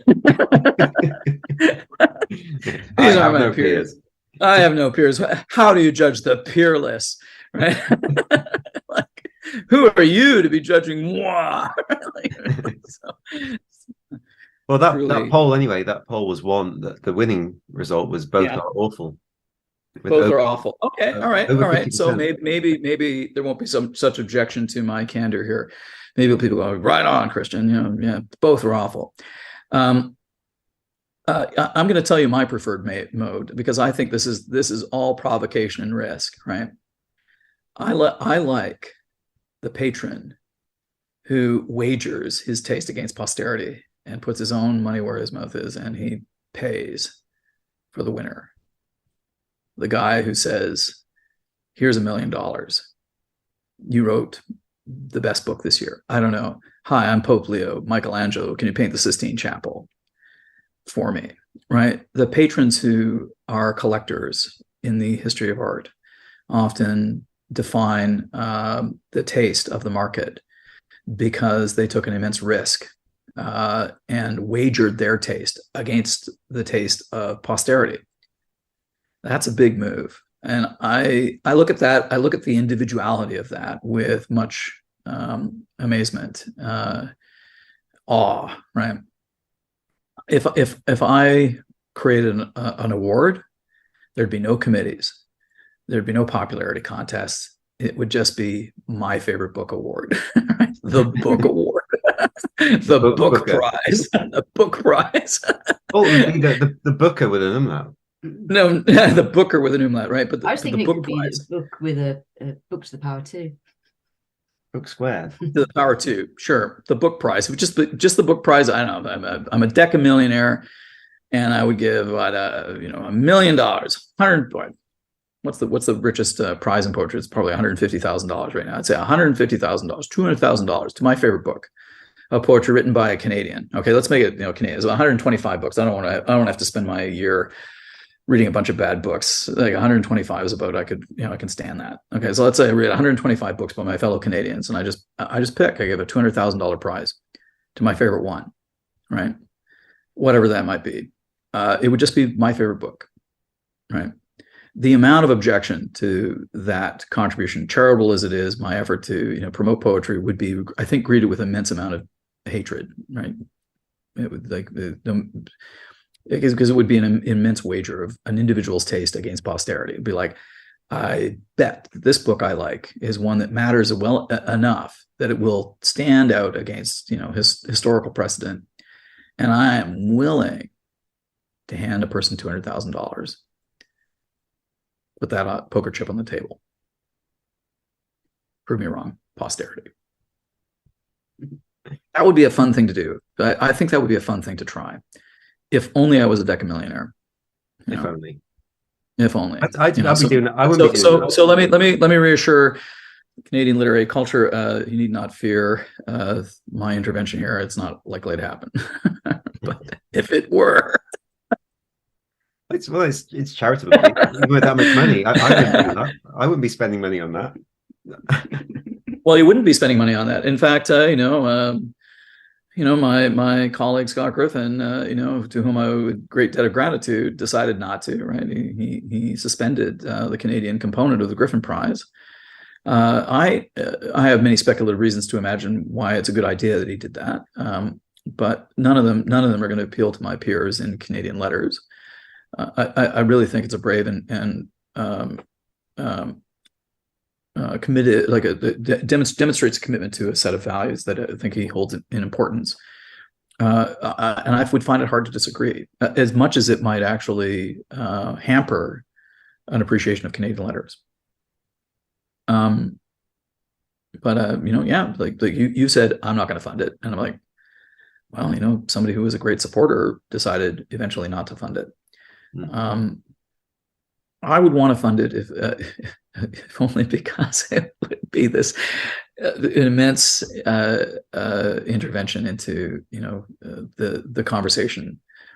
Right. I have a fantasy list of my favorite books over the last 20 years that I think should have won prizes, should have received attention, and that are effectively my favorite books that were published each year in Canadian letters. And I've put it up on Twitter. People have found cause to object or taken exception to it, but so look, it's just my private taste. But I've made note that if I had the fantasy of money and power enough to influence taste, these awards, if I were to hand out $200,000 to any one of these people, it would defy the homogenization of taste, right? Which is, I think, the primary purpose of awards. And I would like an award, I think, to reflect better the talent of the artist's contribution and its enduring capacity to influence future generations. I mean, I'm looking at those books and I say these books are the ones that I think about a lot. I mean, I'm often dismayed when I see a winner of a prize, especially in Canadian letters, and discover it's not somebody that has been part of the conversation. And I have a lot of conversations about the subject of poetry in Canadian letters with a lot of diverse variety of people. And you see the winner is not somebody who's part of those conversations, and it's just not that great a book. I don't want to impugn the value of people who win, because you'd simply say, okay, well, they're not incompetent. They won, and I mean, their winning is illustrative, right, about attitudes in the culture. You learn something about the nature of a culture based on those committees and the decisions they make. The only great work of literature that's ever been written by a committee is maybe the King James Bible. And I can't really think of taste. Like, I don't think there's any curatorial, custodial judgment by committee over the history of taste in the arts. The taste has been thoroughly defined by individuals making big bets, like Pope Leo, right? Peggy Guggenheim, big collectors, somebody, big commission, big gesture of support is a wager, that my taste is important enough to endure posterity. In this respect, I wish it was Peggy Guggenheim. Well, let's move on to another question. Sure. Got enough on that. So I want Clara to choose the next question, but I have to point out which ones we haven't done yet. We haven't done that one. Ooh. We haven't done that one. If you want more controversy, no. Maybe not. No. Okay. We haven't done that. Have I put myself in danger here? Is that what you're suggesting? No. It's just it's early into the conversation for me. I'm easing myself in. Right. One. Okay. The question is, it is important for text, close brackets, poets to understand prosody, whether or not they compose formal verse. Agree or disagree? There's not going to be much of a conversation here. Both Anthony and I agree about this, I'm sure. But you can explain why. Well, should I say the results? Yeah, of course, you need to know the results here, undoubtedly, for that. It's the right result, but not by as much as I would have liked. Not by acclamation. It's never 100%. I'm always surprised that the right answer is not always 100%. Yeah, basically it was 70-30. All right, so 30% of people believe that you don't need to know prosody in order to be a good poet. Yeah. Okay, well, like it's possible to do a lot without knowing much. And I won't discount that there's a lot of ingenues who are great poets. There's lots of people who are not immersed in the fullness of their tradition and still make important contributions. Like you don't have to know everything in order to be good. Like this way, you don't have to have the skills you're supposed to have in order to demonstrate that you have skills that we didn't know you're supposed to have. Like that's what's cool about people who make contributions without the benefit of something like prosody. Yeah, well, I think it always helps, though, doesn't it? That's the argument. It always helps. Well, this I agree. I think it's important for people to be able to speak intelligently about their toolkits, right? Like you want the carpenter to know something about how to use a chisel. Now they don't have to use a chisel. I mean, you can use a skill saw, you can use almost every other tool in the workshop, but ignoring a chisel doesn't make you, the perfect carpenter. It would just seem to me that there are affordances granted to you if you know the repertoire of skills available to you. Like if I there's a set of repertoire of skills that every lyric poet can capitalize upon. And if I excluded those skills from my repertoire, I don't think I would be a full poet. But there is a lot of lyric poets who think that they can exclude the full repertoire of skills that are practiced by avant-garde poets, and they still think that they're full poets. It would seem to me that being able to appreciate the full toolkit.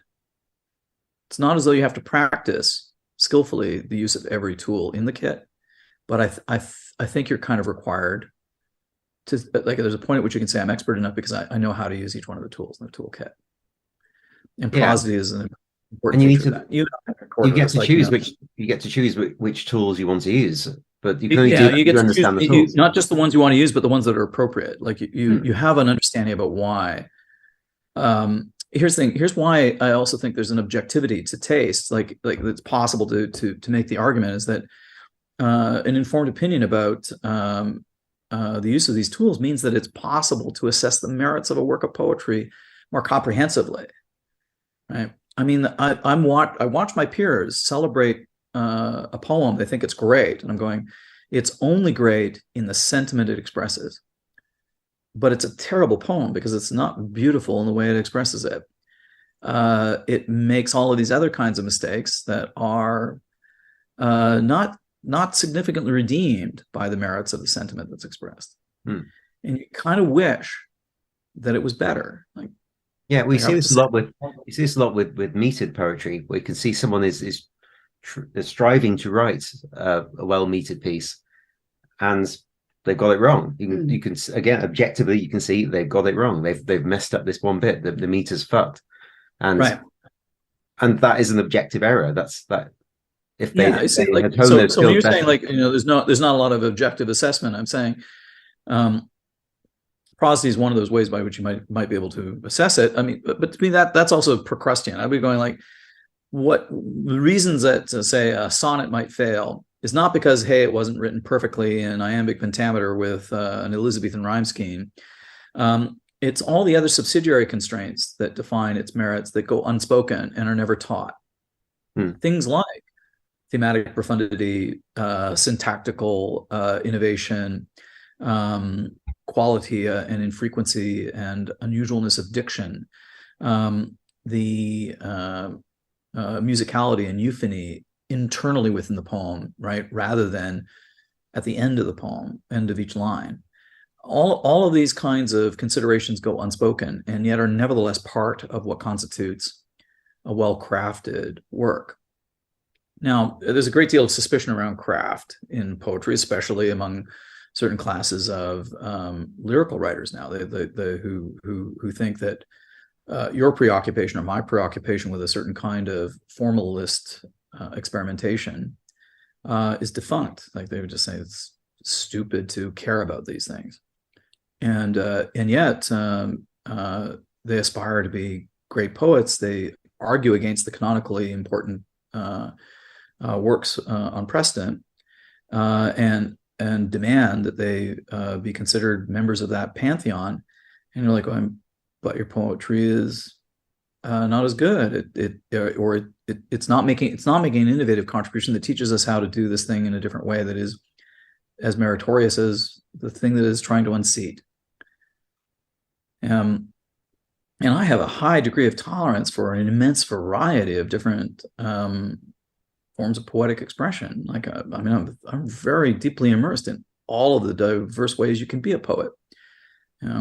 I think if it doesn't impress me as an expert, I'm gonna be querulous in response to it. I gotta be more convinced. You and I have had many conversations about prosody. We've sat and workshopped each other's work. It's a fun conversation to have. You and I have sat and gotten drunk and tried to correct our respective errors in each other's work, right? Tried to figure out how to make the poem better, right? It's a fun exercise, I have to say. Laughed, fought. Fought. Never fight. What are you talking about? I've just thought of something that's, well, here is where there is some subjectivity in poetry. We just as clearly as we can use meter to say there are objective rules. There's something subjective. I posted a poem on Twitter that it was iambic and that used the word toward in it. And somebody complained saying, the meter doesn't work because toward is a one-syllable word. And I said, well, that's not true. I mean, that's objectively not true. No, I don't know, because if this is someone from some part of America where obviously to his ear it's always pronounced toward, just toward. Yeah, but so it's subjective, isn't it? Because no, it's not. It's not. I can't claim a syllable by its nature. The stress on a syllable by its very nature is based on the number of vowel sounds you have to articulate in order to make the word. Now, if the word was spelled toward, T-W-A-R-D, he'd be correct. But it is actually spelled with that extra O in there because that sound is articulated. That has to be announced. No, I disagree. Because people have accents and they're allowed to speak and read in their own. Very, very well, very good, very good. I hear you. You say it's a subjective assessment. I'm going, no, not according to the dictionary, right? That the dictionary says a two-syllable word because that's how it's spelled, right? Now you say it's he can pronounce it this way. I'm going, yeah, and from the viewpoint of prosody, his pronunciation is not consistent, right, with what constitutes syllabic emphasis. Fine.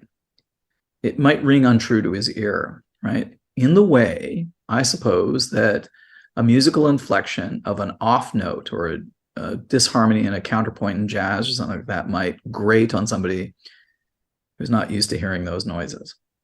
But it's not as though it's wrong. Like I'll be going, it's perfectly fine.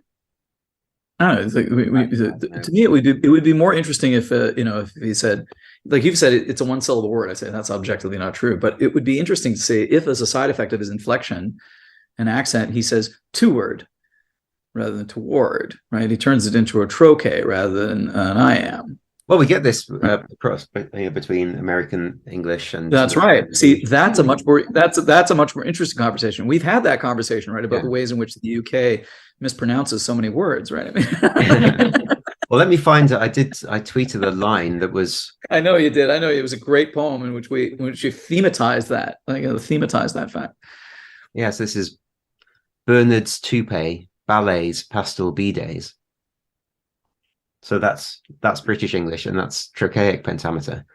And and all of those words are iambic in real English. Yeah,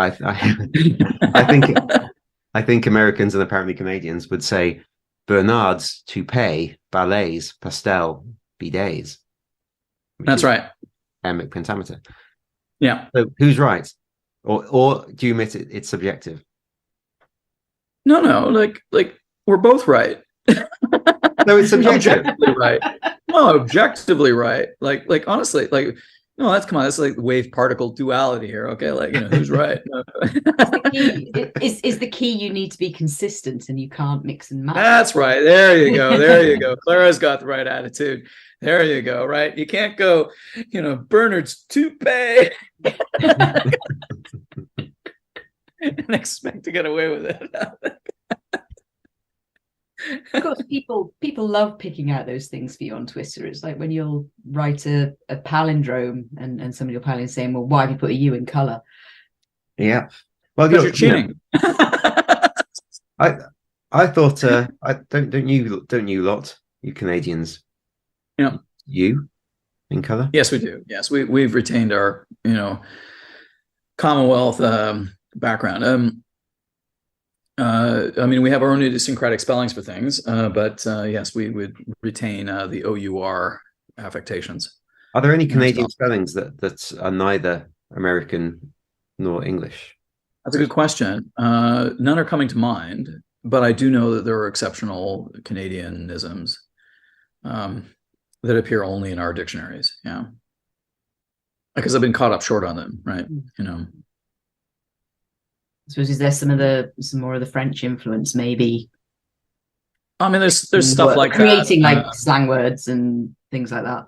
There's stuff like that. We have our own idiom. There's some idioms that are unique to Canadian diction that would have their own idiosyncratic spellings that if I were to express them in Britain or America would have probably a different intuitive spelling of them. So, but unfortunately, nothing's coming to mind right now. Thank you, alcohol. I think it's another sign that there is a subjective element. So I think going back to that previous poll, I think no. This is this is a wave particle duality. Okay, both pronunciations are correct. UK, Canadian, just depends on this context, right? The wave function collapsed one way, it's the UK way, or wave function collapsed the other way, it's American. I think Clara's got it right. It better be consistent. That's all. Like the prosody there would be to make sure that when we read it aloud, it's performed consistently. It would make palindromes easier if I could switch. I can't. I don't. So I stick. The conclusion here is that I don't know. Prosody is a useful thing to know. I wish poets were more thoroughly versed in it. If only because it would augment their expertise. It would just give them more tools in the toolbox. So should we have another question? What do you think? This one or something about the book buying? Should we have the book buying so we can get outraged? Buying, okay. We get an excuse to be outraged. So we okay, do. What about book buying? You need an excuse.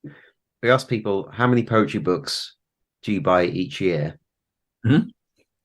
And the options were 0 to 2, 3 to 10, 11 to 20, or 21 plus. It should be 21 plus. If you're a poet, It should answering be. that. I should think so. It should be 21 plus.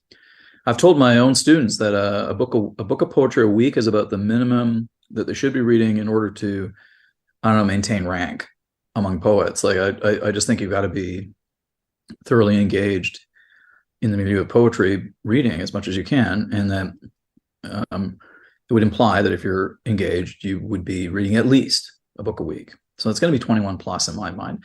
I would say that that's my pace of reading is I've easily read at least 21 books of poetry, more than that. Probably, I would say it's at least once a week. I'm exploring the world. Well, 26.4% read over 21. Or purchase. Well, thank you. Thank You purchase. to the 1/4 of the poetic population. Thanks for being so cool that you did that. Yeah. I don't see how you can be relatively informed otherwise. Like that's what's queerless to me. It's worrisome to me is that you could have a number that's less than that, which is already a pretty small number, and imagine that you might be approaching expertise, right, in the subject. I mean, I suppose what we didn't follow it up with maybe we should, and maybe this is a future poll, how many poetry books do you read each year? Because people could be going to libraries or swapping books with friends. Mm-hmm. I know this was geared towards understanding people's buying habits rather than necessarily reading habits, but no, that's good. Okay, I interpret it to mean that how many books I'm reading, right? How many, especially new books, like something I haven't read. Yeah, new reading of new books rather than So like how many new books? And I would be telling my students, I think that a book a week is about the minimum I think I can extract from them, expect of them, and imagine that they hold the rank of poet. I mean, as arbitrary as that might sound, and it was already hard for them, like to meet even that criteria. And I didn't understand the lack of aspiration among people who wanted to be poets and were hostile to the act of reading. No, I mean it's a strange and worrisome thing about poets that on the one hand they will profess to support poetry but not buy a book, or profess to support poetry and not actually read a book and then promote it on social media. Like they won't go to much trouble to say thank you, right, to their peers. I don't know. There's some mystery about everybody loves to write poetry. I'm not so sure everybody likes to read poetry, and there's probably good reason that people don't want to read poetry. Most of it's terrible, but I think you're informed. There's a lot of conversations going on, and I'm irritated when somebody springs out of the bushes from nowhere that I didn't know about. I'd like to know, I would like to assume that I'm Shalob in my web of interactions with people, and people will bring me things, right? They bring me treasures. They'll point to things that are good and make sure I know about them, right? They will just show up with handfuls of gold coins and jewels. It's usually how I've find out about stuff. Somebody says recommending work to me. It's helpful to have that kind of network, and I don't know. I think it's just important to be abreast of everything, figure out what's going on, know what conversations are important to people. Yeah. So the results of that, anyway, the winner with 32% was 3 to 10 books, which isn't that bad when you look at the follow-up poll, which is when we did chapbooks. So anything fewer than 36 pages. The winner there with 0 to 2 was 0 to 2 at 41.1% of people. So, well, that's bad news for my friend Derek Beaulieu, who has published. Bad news for all of us. It's bad news for all of us, but it's bad news for somebody like him who's published about 1,000 chapbooks over the course of his career of other people's work, not his own, other people's work, in order to produce a salon-like culture of exchange that is an entire gift economy, labor that goes unrequited, unpaid. I'm amazed that armchair commenters in the poetry community find fault with him at all, given his extraordinary acts of selflessness and encouragement. He finally, after much fucking prodding, finally won a Queen Elizabeth II Jubilee Medal for his contribution to the community, making chapbooks. And here you are telling me, that on average, a poet will maybe read 0 to 2. Yeah. Right? Yeah. Well, this was we started off doing pamphlets and tiny and nearly all of them are magnificent. There's not many duds among the pamphlets you've published. You've been very careful in producing lovely, beautiful, small press publications in support of your peers. And I think that's an immense contribution to community well-being. Thank you. People didn't buy them. They're pennies, right? So it's wonderful to own a rare object, because the thing is rare. There's only a small edition of it, right? It's maybe your editions are in 50 to 100 at most, right?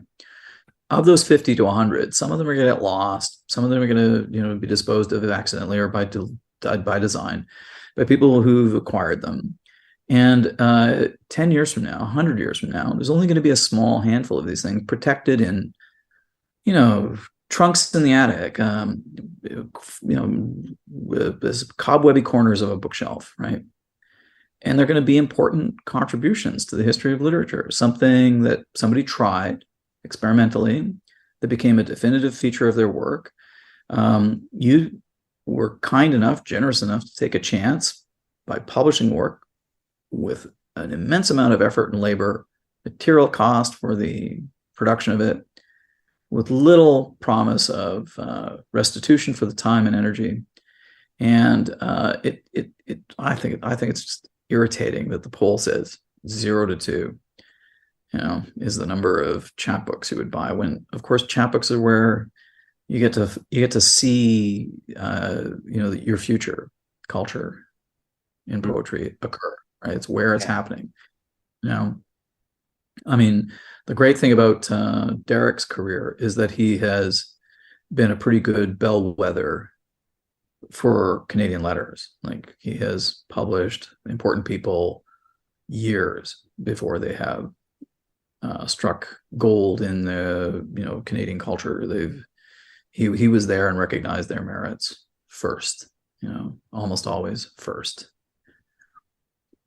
It's laudable. The amount of energy he exerts is immense, and it distresses me to hear that it's only 0 to 2 people. I'd say buy more chapbooks and do so because you're curious. I've incited your curiosity. It's something inspiring to look at and explore. Yeah. Have we got time for another question? We've got one more. Yeah, I think we've got time for one more, and then we may have to wrap it up.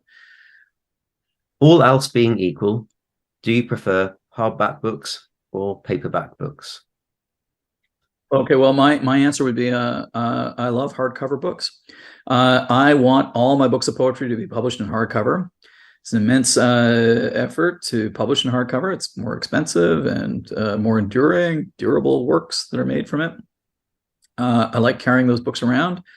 They're less likely to be damaged.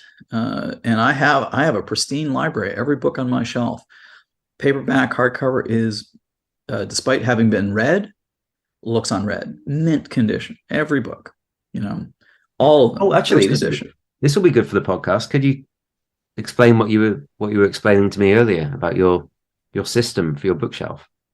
You're asking me now how I've shelved my books. Well, every single book on the shelf is pristine condition, even if read. I've carefully read it such that it's in mint condition. They're all first editions, and nearly all of them are signed by their authors.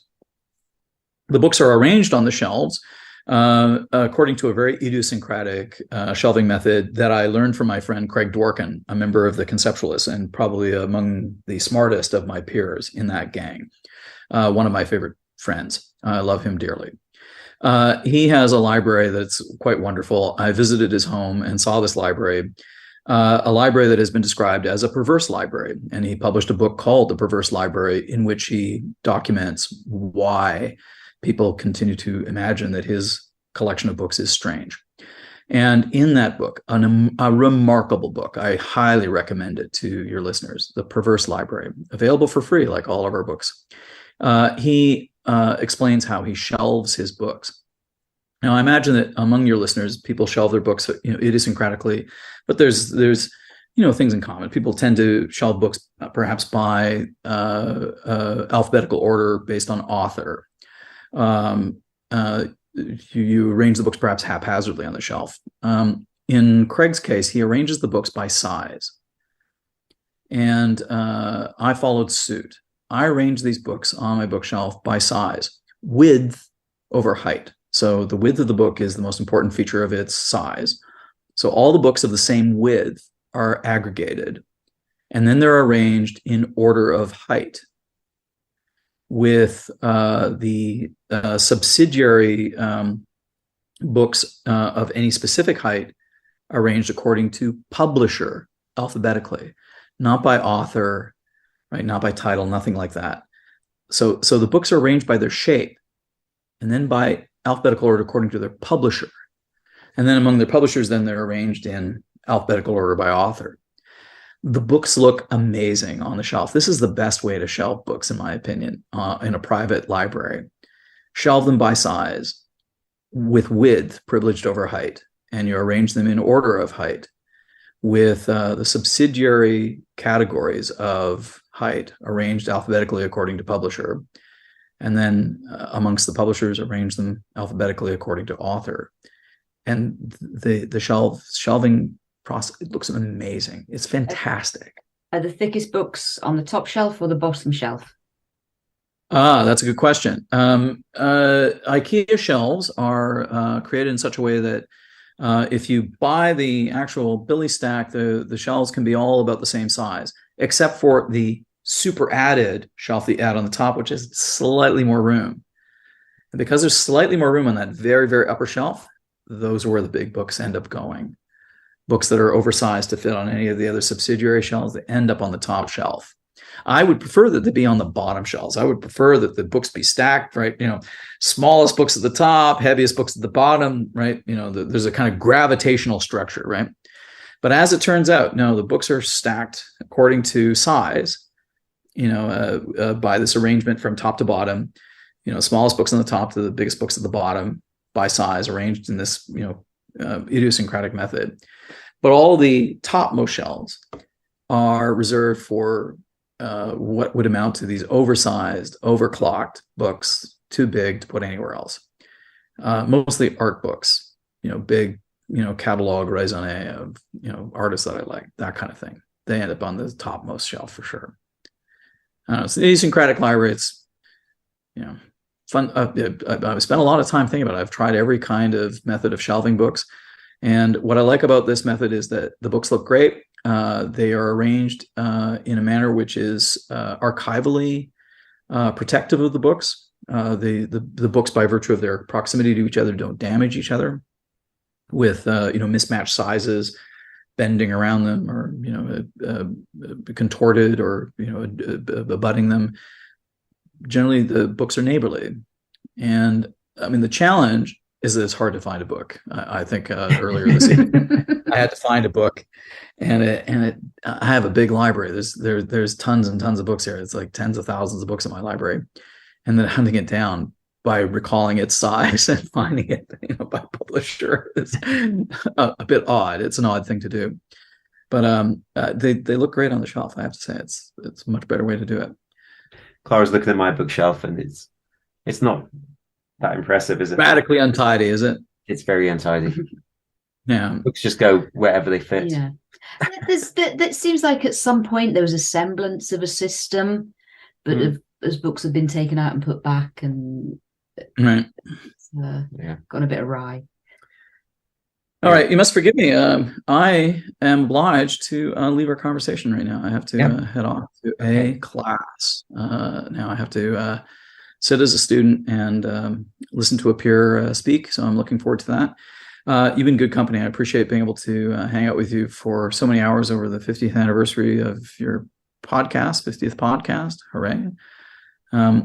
Thank you for doing this. You've been good fun. I hope that during the next encounter we drink more, and but for now I'm very, very thrilled I got to spend some time with you both, and as usual it's great to be able to hang out with you. Thanks for being so friendly.